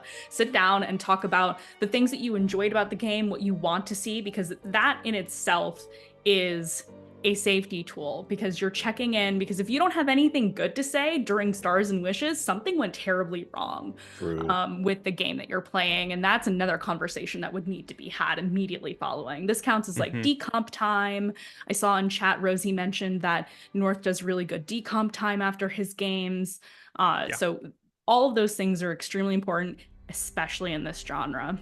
And it leads to a question we got in chat that directly relates to this. So I'm going to bump it up in the queue here. This came from Kristen. How do you enforce when lines are crossed in your games? How do you handle that? So say somebody throws up an X card, what is your first step? Or if somebody pushes the line too far, how do you handle that, especially during a stream? Yeah, that's actually a point that I wanted to touch on, is just how different a home game is versus an AP, because you're on camera and you're doing this, saying it as it is, for entertainment, right? Like, this is a different type of playing that some people don't actually realize that, like, yeah, this is a different type of playing altogether. That doesn't mean that a home game is bad by any means. But anyways, that's a whole different topic. Safety tools it's way more important for AP. Well, I don't want to say more important, but it's extremely important for APs to understand the lines firsthand, like before anything happens. When I had a line crossed, and sometimes it's just a line that you don't even, that the player doesn't even know is a line, because that also happened, where there was just this time that really affected one of my players, and it was visible. And so what we did at the end of the session was we decompressed and was like, okay, I think something happened. Is this true? Like, and then that's when we all got to talk about what happened. How did it happen? How could we stop this from happening next time? And then in other situations, there was a line that was crossed that I didn't know. And again, we talked about it briefly in a after session, like decomp, and then what ended up happening was later down the line, I checked in, and that's when the player was like, hey, I've been thinking this actually did bother me. This is something that, I really, really didn't want to have happen, and now it's like irreversible kind of thing. And me as the DM, I said, fuck that. We can reverse it. We can do it. Fuck the story. We will make sure that you get what you want out of this game. And so prioritizing your players and their mental health and what they want to get out of the game over the story that you want, that you think that you need to tell, is there's no comparison. The players are the ones in the story. They are making the story. You are not. You are just providing a world for them to then do something with. Because in the end, you can have a table, you can have a story, and your players turn the fuck around and go the other way. And you have no story to tell now, because you are the GM. You are the one that provides the world. the NPCs, the monsters. You are not the one that tells the story. The dice do, and the players. But yeah, 100%. decomp, that's one of the biggest things. And last thing I'll say, if there is a point where like there's an X, stop the fucking show. And it's not something that you should avoid. It's something that should be embraced, where it's like, oh, cool, okay, we can take a break right now. In APs, that's the easiest thing that you could do. Go to a break, start talking about it. Okay, we'll be back in a minute. Go to break, come back, good to go, move on with the story. But at a home game, you don't have to worry about streaming and entertainment and all of that stuff. You just have to worry about your players having fun. And so stopping it immediately and then talking is the best way to do crossing of lines and how to resolve those. And then just making sure that everybody's on the same page. I agree. The biggest. Oh, go ahead. Oh no, I was just gonna. I agree. That's it. The biggest thing for me when I'm running the AP is get my attention. Make sure you get my attention, because sometimes as storytellers, especially with APs, there's so much going on. There is so much, especially when you're the only one running it. Okay, so get my attention. Period.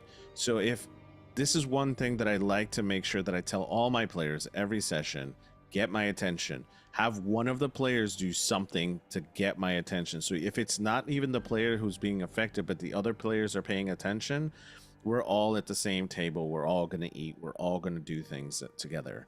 So my biggest concern is always going to be my players.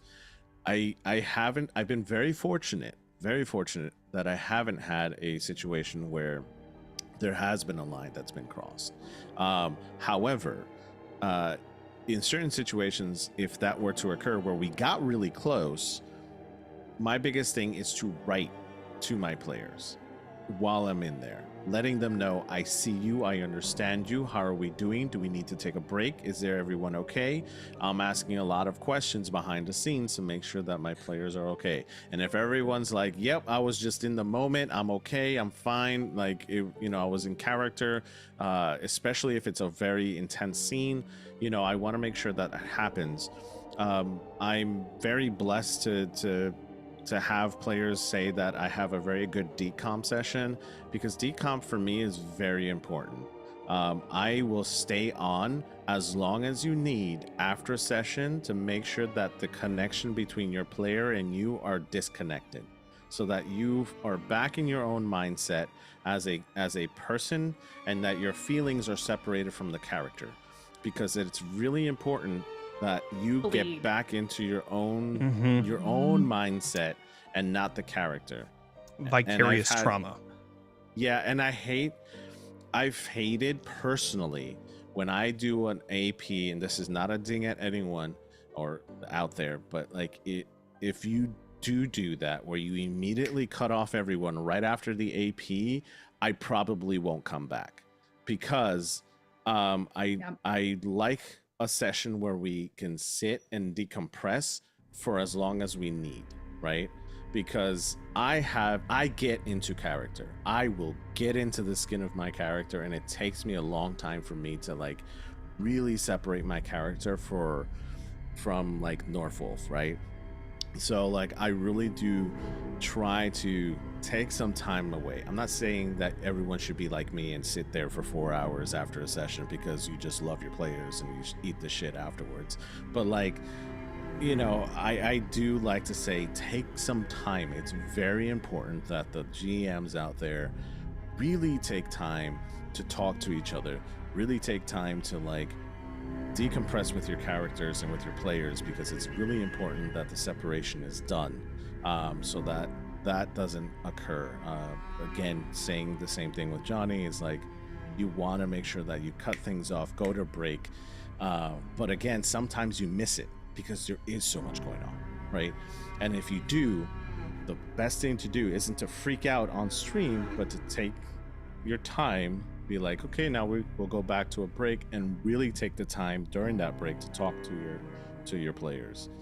That is the most important thing. one Yeah. great thing that I learned. Sorry, I need to fill up my water bottle. That's code. Hey, I need a break. Yeah. That's a thing that you can use for APs. Sorry, go ahead. My bad. No, it's a really good, yeah. Heartily seconding everything that's been said, and also I've found, I always want to make sure that players know, and it's the benefit of having a variety of safety tools and why you should have more than one, obviously, or not necessarily obviously. It's just good to have multiple in hand because I always want to make sure that players know that I want to go with them to however they best need to address something when something comes up. By which I mean that especially if a line is getting crossed, that in the instance of something comes up that player and GM didn't even know was going to be a line, and then we're there suddenly and contending with that. I know that for players, it can often, especially when you're on an actual play and not just doing it in your home game, when you're doing it live for entertainment on a video, it can be very daunting in the moment to feel like, oh, something's just come up, but if I call an immediate stop, then I'm going to ruin the game that we're filming. And conversely, afterwards, it can be easy to be like, well, I just got through that. I don't really need to bring this up afterwards. And in both cases, I always want to make sure that my players know, however you best need to address this for your safety, for your health, is the route we will go with. If you need to call a stop right now, perfect. We can do that. We can retroactively adjust something. We can adjust something in the moment, whatever's best needed. And if you need to just wait and hold it till the end, we can discuss this afterwards. But both of those are equally fair options, and you can pull both of those tools however you need to. Neither is preferred. You don't have to push it off till the end. If you prefer to talk about it afterwards, that is also okay. It's whichever tool is going to be the safest for you, bring you the most immediate help. And I will walk down that route with you because you are the priority, not the story. Excellent. And we're going to do a speed round right after this, because we slated for like 2 hours and we're already at that point. We still have quite a few questions to go. Really quickly, if I may, I would like to answer a question that we just got in chat before we get into the speed round. I feel we will be aligned in this answer. I think I can speak for everyone on this one. And it's from Pyrea, and it says, how do you guys deal with maybe one of your players having very hard lines versus your other players? Do you adjust to that level, or do you tell that person that the game might not be for them? I think it depends on what the lines are, but you should be adjusting to the lines that are given. It doesn't matter if it's only one person. Even if only one person says, I really don't like X topic, I cannot play in a game with that.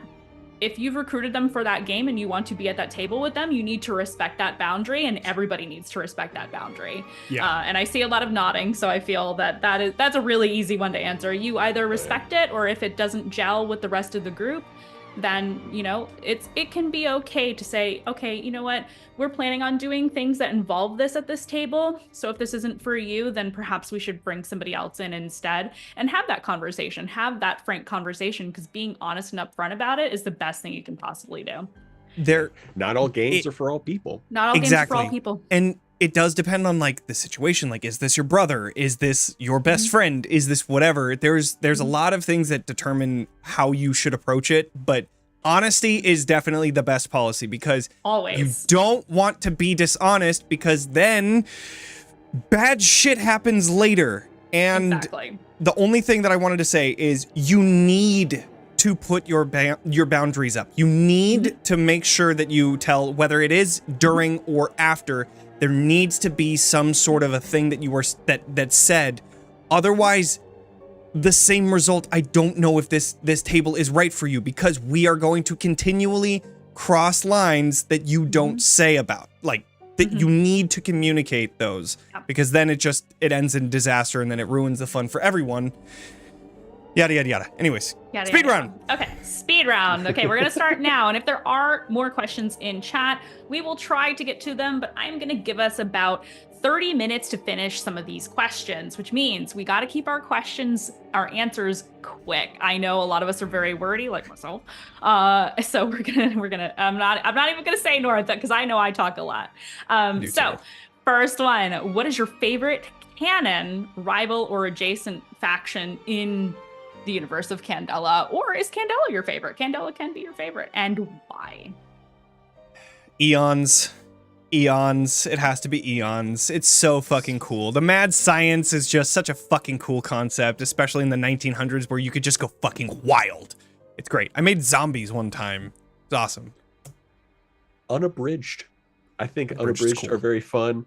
Ancient Evil, it gives you an opportunity to go to do some real far reaches back into it. And also, like, they're kind of super evil. So it gives you a very clear enemy, which I like. Mm-hmm. Sisters of Ash. That's a good Yep. one. Oof. You could do so much. Gotta be careful with Sisters of Ash, but you could do so much. You could do a lot. And Eons. Eons and Yes. Sisters of Ash. One of my favorites for sure. Yeah, I have to second Unabridged. I just did some stuff with Unabridged recently. It was so fun. There's, especially with the way that they at least initially come up in the book, there's both, you're given such big world-shaking concepts, and then there's so much room immediately left for you, the storyteller, to play with, which is what I love. I love all of the factions that come up, but Unabridged, I'm having a lot of fun with. I love that. I'm biased for reasons I will not disclose, but I like the Red Hand a lot. Yes, I was about to say the Red I Hand too. I was waiting till you finished. Yes. I love like Ocean's 11 vibe. Yeah. They're so great. And scoundrels, and it's giving Blades in the Dark, which I'm a huge fan of, as many of you know in chat. My Blades in the Dark group was called the Red Hands. So Ooh, Nice. I love that. The crossover. Yeah. The crossover. I love how Okay, the next- unabridged is basically just the Illuminati. That's Truly. like that's what they are. everybody loves the Illuminati. Literally, the undead Illuminati. Okay, how do you define levels of success in your games, specifically mixed successes? Mixed successes are really difficult sometimes. A lot of it's in my opinion, it is a muscle that you need to work out. Strengthen. There you go. It's a muscle that you need to strengthen. I remember when I first started, it was really difficult, and then I came up with the fears thing, and then I came up with the secret thing, and then you have a lot of like situational stuff that you can do, where like you guys had a 5, I think, for the blueprint. No, that was a crit. What was it? There was another thing that you guys got that was like a 5. Of mixed successes looking at ghosts. Right. And shit. Successes, yeah.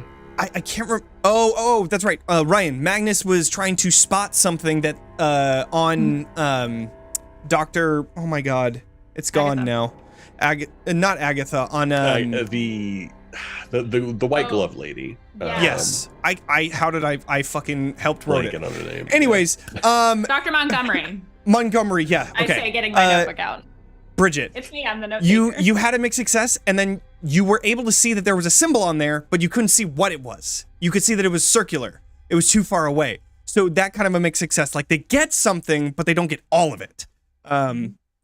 It changes with each action that they do, which is fucking terrifying for people like me that like to plan everything beforehand. But a lot of the times when you have like fears and goals and secrets, it is something that you can fall back on. That's all I'll say. Mixed successes for me is very interesting because it depends on the action that is being taken. Sometimes I treat it very similar to the Daggerheart system, where you have a fear die and a hope die, and I may not, like in the mixed success, I may give you the full success right there and be like, okay, you successfully did this thing, and I'll pocket that fear die in my like, and I'll wait for the opportune time and be like, remember when I said this? And I'll wait for it. So like, I won't necessarily say it's something bad at that particular moment in time, because I feel like not every single time something deserves a bad consequence, especially when it doesn't involve the story. So like to give you a bad consequence due to a mixed success doesn't necessarily make sense for that particular moment in time. So I'll probably won't do it, but maybe later on you'll get that repercussion, right? So that's kind of how I do it. Mixed success is very similar to the way Johnny is saying. Like, it's a muscle you have to kind of train yourself. But I think the most important thing to note here is that you have to listen. Okay? You have to listen. You have to listen to what's going on. You have to listen to your players. You have to listen to the story. Sometimes it's really hard to do because we're doing too many things at once during the AP sessions, and especially if you're doing it live. However, it is really important to exercise that muscle, that you're constantly listening, so that when something is said and they roll for a mixed success, you're able to take that at that particular moment in time and utilize it either then or later. That's it. Yeah, for me, it's so very contextual in that how harsh I am with consequences for mixed success really truly depends on are you immediately in danger or one step removed from it, or someone else is because of your choice or not. And if you're not in or could be with 1 or 2 steps danger, I will generally be much more, the consequences may be complications more than consequences, or there may just be no direct immediate bad result, versus if you're in a fight, if you're in danger, if your someone else's physical well-beings are threatened, I will be much harsher with them. And I found the fun part with mixed successes for me is when those types of roles that are right on the midline, where you or someone else are not in danger or in crisis yet, but the mixed success could be what tips you into that scenario. And in that case, as a GM, I will be letting you know up front that the balancing on the knife's edge is happening, and that is when I'll very happily utilize that mixed success to tip you over into the next frame of the story. It also depends on where in the story you are. If you're in the climax, God, I hate it. Mixed successes are way more brutal. At least in my games. I gave like 2 or 3 marks on a mixed success because it was the big bad. It was literal death that was doing stuff, and like it was brutal, but like it happens when you're in that point in the story. Anyways, sorry. Or you could just be really mean like me and do it at the beginning of the story of the next chapter. So hard mode. 2 marks. It's fine. Playing on hard mode. Ryan, did you get to go? I don't know if I have anything good to add. I'm that's fair. You can say you agree. That's a perfectly acceptable answer. Okay, great. Do y'all have recurring NPCs in your games, and do you have any favorites? I do not. Canon or not, canon or homebrew, either way. I do not. I think I do want to have Mason at some point, but that's the thing. Like I don't have any. I will in our campaign though. Veronica is one of the people that you saved and now is part of, well, at least hopefully part of Candela. But Veronica is somebody that I intend to bring back, and I think that it's important to do so because then you can play with those stakes get higher because now you have an NPC that your characters care about. What are you talking about? I don't have an NPC at all. That's always the goal. Get that beloved NPC and then get him all mixed up into trouble. Yeah, I'm a big fan of recurring NPCs. I'm also a fan of a sleeper NPC. One that's kind of been there the entire time, comfortable, but becomes super important for one reason or another later on. Yeah, I'm also a big. I love sleeper NPCs. From my Candela game that is slowly becoming a mini campaign, that was initially just some loosely connected one shots. Their Lightkeeper, Dr. Ravenwood, I have started pulling into other games as somebody who is a former Eons member, current Candela member. which I find fun, first of all, and also it's fun. I found I like playing with different Lightkeeper NPCs. I like playing with NPCs that are there to guide, especially because it's helpful. It's fun to have an NPC that is well intentioned but not always correct or actively helpful. And there can be some fun misleads and sleeper things to do with that, which I enjoy. But he's turned up in a bunch of games so far. 100%. I will add on to that. As many people know, I cosplay as my NPC. This is my NPC right now. Kaz is my favorite NPC in my Candela campaign. We don't know much about him, and that's what I love about it. Is that we don't know a lot about him. We know what players say about him, but we don't know much about him. And that's the wonderful thing about the NPC, is that a lot of people have this idea around this character and people fall in love with him. I honestly, and I'll say this again, I almost broke down the first episode of our first chapter when my players came running to help my character. And I was just like, I almost broke down in tears. And I was just like, oh my gosh, they actually really do care. Like, they care about this NPC, which was like really, really heartwarming and lovable. And like, I was just like, wow. And then I got threatened. Yep. Like, there's always the whiplash after the fact. This guy. Yeah. Like, you better not. And like, oh my gosh. Like, geez Louise. Yeah, Kaz is my reoccurring NPC. However, it's very unique, and something that I've been loving to do is reoccurring villains. I feel like in Candela, we have a tendency, not we, but I think it's just maybe a slight expectation of the villain is supposed to be defeated at the end of the assignment. And I think there's this misconception of that. And I love playing with the idea that maybe the assignment wasn't to defeat the villain, but maybe the assignment was something else, right? And you could bring back that villain maybe later. And that's what I'm loving to play with right now, is that chapter 1 technically didn't defeat the BBEG, right? They didn't, spoiler alert. And chapter 2 encountered their BBEG. So that's all I'm gonna say, you know, right. Which is absolutely a love. Love that.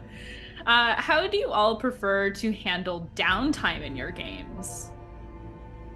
It's very open-ended. How do you feel about the mechanics of downtime versus just allowing it to be like RP breathing room?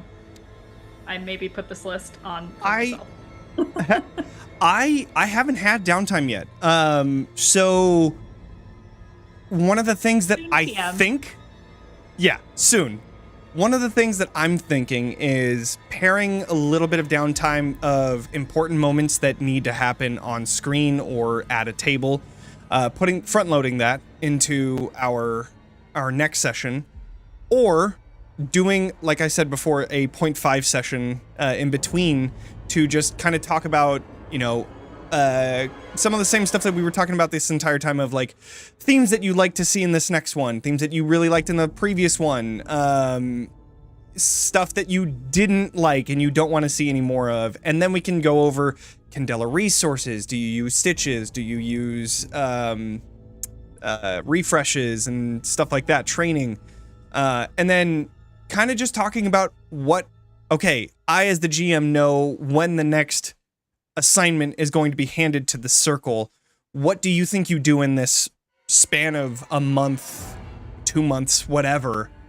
What does your character do during this time? And then is there anything important that needs to come up in the next session? So I think a 0.5 session in Candela is super important, because the mysteries that you do, this is a very roleplay heavy game. The mysteries that you do, we had a 5-hour game, and it wasn't, I wasn't rushing it and I wasn't slowing it down. It was just a 5-hour game. Now, granted, we are an AP, So a lot of the roleplay is a lot more like in depth and all of that stuff that you might not have at your table. Who knows? But it will be long if you decide to do, you know, a short bit in the beginning, like the call or your downtime thing. So just keep that in mind. A thing that I've noticed during my downtime thing is I tell my players, I remind my players, because sometimes players, depending on which type of players you have at your table, you have to remind them that you've been going through a lot and you have to slow down and talk to each other in character, because right now no one said anything. It's like, oh, we're all under the assumption and we're playing above table stuff, and I'm like, no, we're gonna bring it back down and we're gonna remind everybody that nobody knows anything, and you just went through a whole lot of stuff that you all need to talk about, right? And you have to communicate that to each other. And that's how I use my downtime, is to have those RP moments to slow down, not necessarily the pace of the game, but to fill in the information that is needed so that each character then knows what is going on and how to carry on as that particular character. So that's how I use my downtime. And then I also, like, in between sessions, like AP sessions, I try to talk in the Discord channel. I make a Discord channel specifically for that particular circle, where we talk about, like, what is it, your favorite moments, what is it that your character's thinking right now, and like we'll have hypotheticals like going back and forth, like, you know, oh, it was a wonderful day at the park today and blah blah blah, like, you know, we're just talking in character kind of thing. So that's kind of like the ways to kind of keep your players engaged and keep the session going.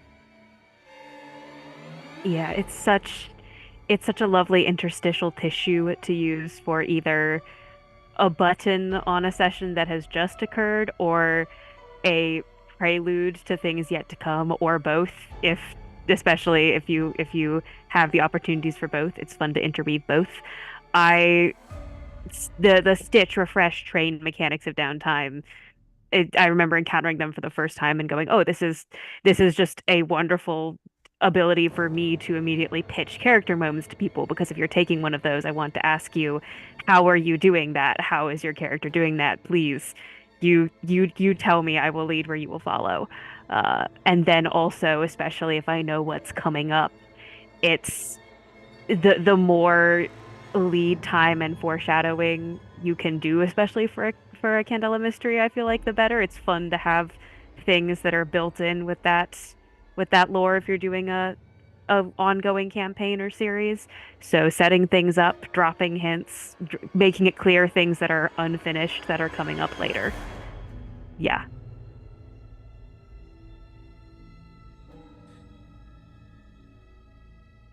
Alrighty. And I think this will be our last question, especially because this one might get somewhat lengthier, but we're still going to try and make it in the next 7 minutes here before we cut it off for the night. So everybody bear that in mind. Describe a favorite moment from one of the Candela games you've run, and why did it stand out to you? I think it was the moment where they started to not like argue, but like really debate about what the mystery was and what is going on. Because if to me it was like, oh, they give a crap, like they give a shit about this, like they care enough about it to be like, oh no, I think it's this. I think that's like for at least in that situation, I was like, hell yeah, I got it. Like, yeah, they care. I succeeded in this one shot. I will say that my favorite moment.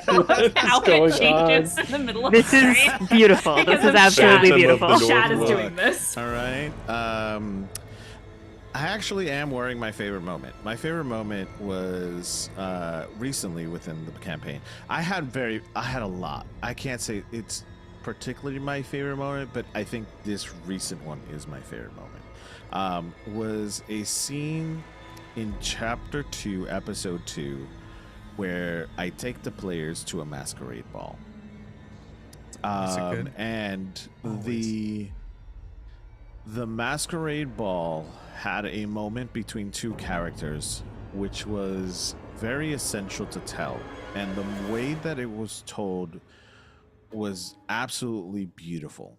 The music matched the tone. The player who was playing the character absolutely nailed their descriptions. It was just so beautifully well done. It's actually going to be up on YouTube tomorrow for those who are wanting to watch it. It was so well done, and there's so many little moments in that episode that really ties all 4 chapters together. So I say 4, people are like, there's only been 2, North. I'm telling you, there's going to be things that you want to watch and listen to in this chapter that make total sense. And I am absolutely floored by the performance that was done by all of the players at the table, because that session was absolutely beautifully done, beautifully told, and I'm excited to see where it leaves off in the next episode. And I have to tip my hat off to chapter 1 as well, because our chapter 1 performers absolutely nailed their performances in chapter 1 as well. And because of their performances, I was able to tell a very unique story at the Masquerade Ball, which involves actually Johnny and Janelle's characters. And there's a lot of stuff that's going on. And honestly, just the way that the story is coming together has been one of my favorites. I'm sure I'll have a lot more favorites in the future, but I know I really didn't say why per se. I just have to tell you, go experience it, because it is an experience. So that's what it is at the end of the day. Jumping off of the Masquerade Ball inspiration, because it's so fun. And that is in my game, the most recent episode that I ran was of the similar setting. I had a really lovely ongoing situation that I had put into the plot as a possibility, as a route that we might go down, where the circle of characters that game was being played with often bicker and fight and get on each other's nerves, and it's very funny. And a lot of bits are had, and it's very good. And during that episode, one of the characters, in a group setting, they all split up, and one of the characters, perhaps the one least equipped to defend themselves, got very trapped in very imminent danger. And the tone shifted real quick. And it was both delightful. First of all, that player just had an incredible character scene navigating that, which was such a really wonderful turning point for that character that I knew we might get to, but just completely blew me out of the water. And then it was so heartening as a GM, watching this group that in character for fun as players is often at odds with each other, watching all of those characters click so unanimously, unite. I think the most united that they've ever been on any front in solving a mystery. Move away from solving the mystery they were solving, even to immediately burning all their resources, figuring out how to utilize their abilities, their knowledge, just kicking into teamwork mode, specifically because of this threat to the other characters. And it was really heartening as a GM. It felt great. And then their fury at me, that was very funny, also felt great.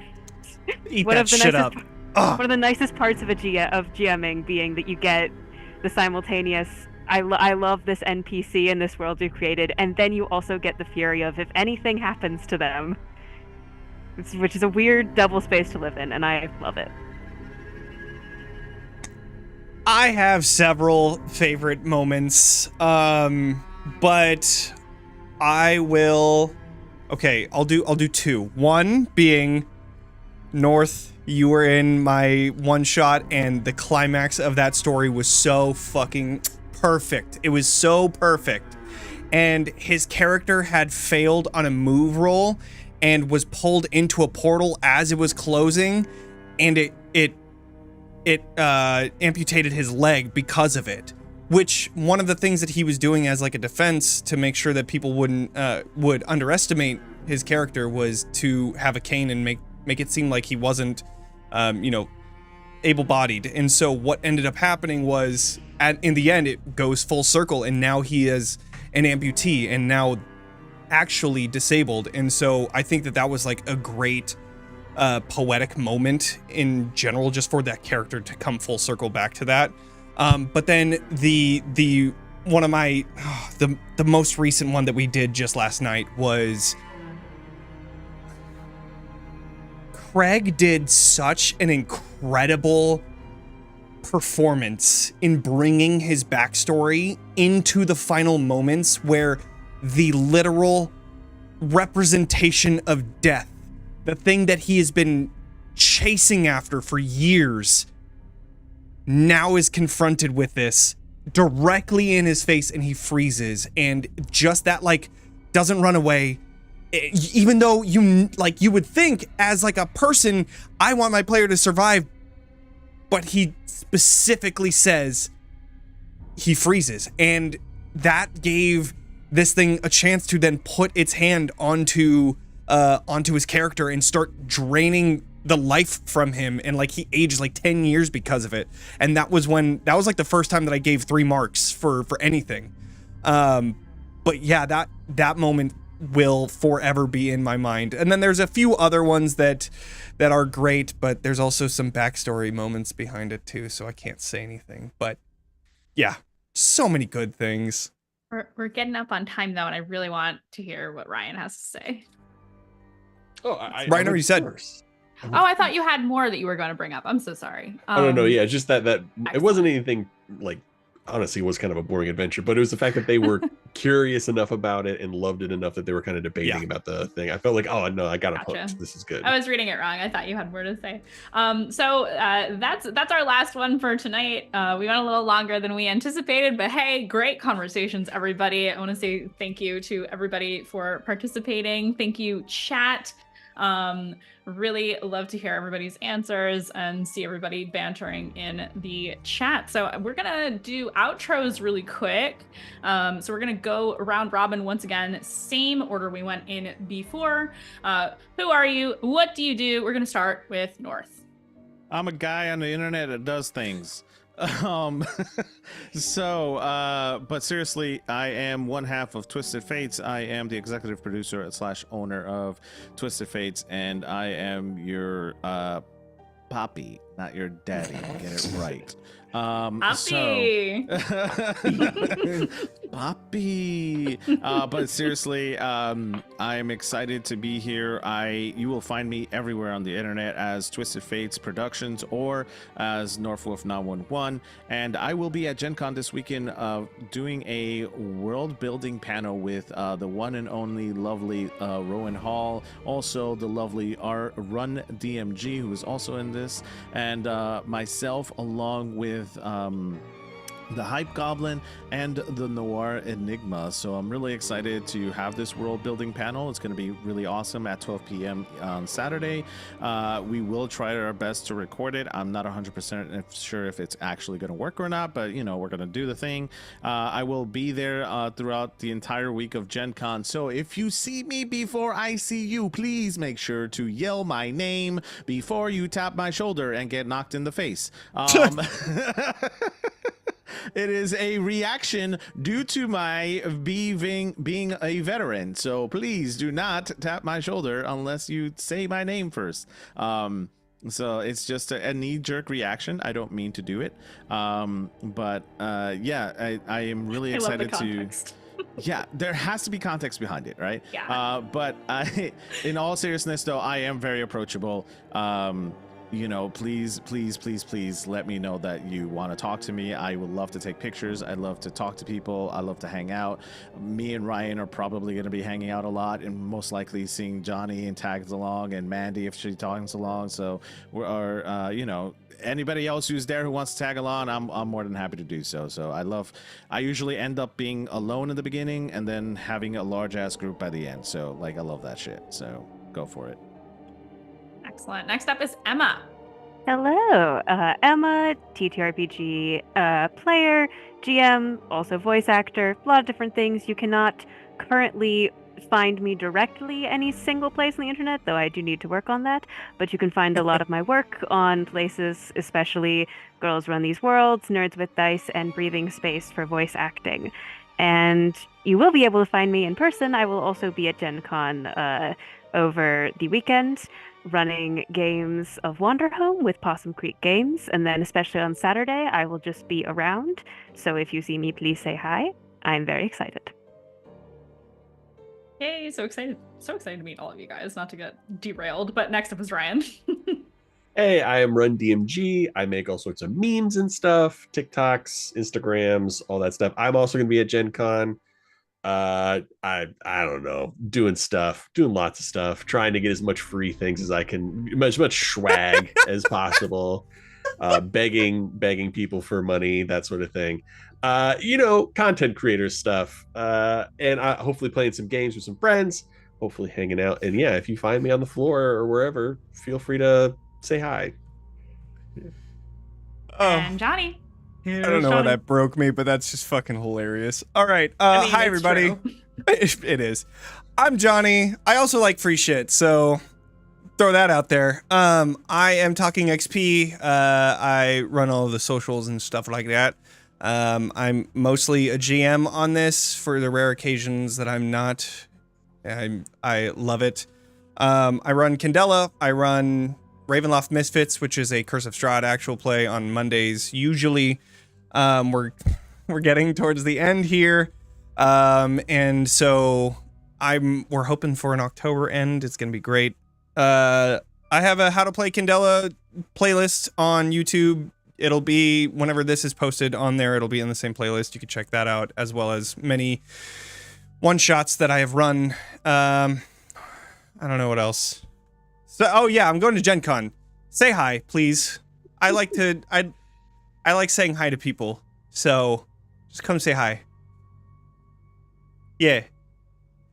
And lastly, hello everybody. I have been Mandy, or the Mandy, as you know me all over the internet. I have been your moderator this evening. I run TTRPGs professionally. I play in them professionally. I write TTRPGs and do book design for those things, as well as art on occasion. So yeah, you will find me also at Gen Con. We're all going to be at Gen Con. So please, if you see me, don't perceive me. No, you can please come say hi. I might act terrified if you run up to me and say my name. I'll never get used to being recognized in public spaces. But I promise I'm super nice, love to take pictures with folks, love to hang out with other content creators in the space. So please, please, please come say hi. Yeah, all the cool kids are at Gen Con, and a lot of the cool kids are also going to be at PAX Unplugged later this year. So if you're going to that, folks at home, already got my hotel booked. Oh, nice. We're all gonna stay in Ryan's hotel room and it's a pile nice on one too. Just I got big. the notary. Oh my god. Okay, we'll talk about that offline. So right. Yeah, find me all over the internet at the Mandy. You know me, you love me. I was at Darkness Emergent. I'm officially the canon sheriff of Chicago in VTM cool. land. So yeah. Just a mild flex. Just a mild flex. Crit nominated flex. Dungeon Master. Hey, you were gonna do it if I didn't. And that's me. So yeah. Thank you all for having me here. Thank you for letting me be part of this, and thank you. Yay. Absolutely. Well, that is the conclusion of our GM Roundtable. Thank you all so much for joining us. I really appreciate you all being here. You are the reason why we make content. So, yes, thank you all.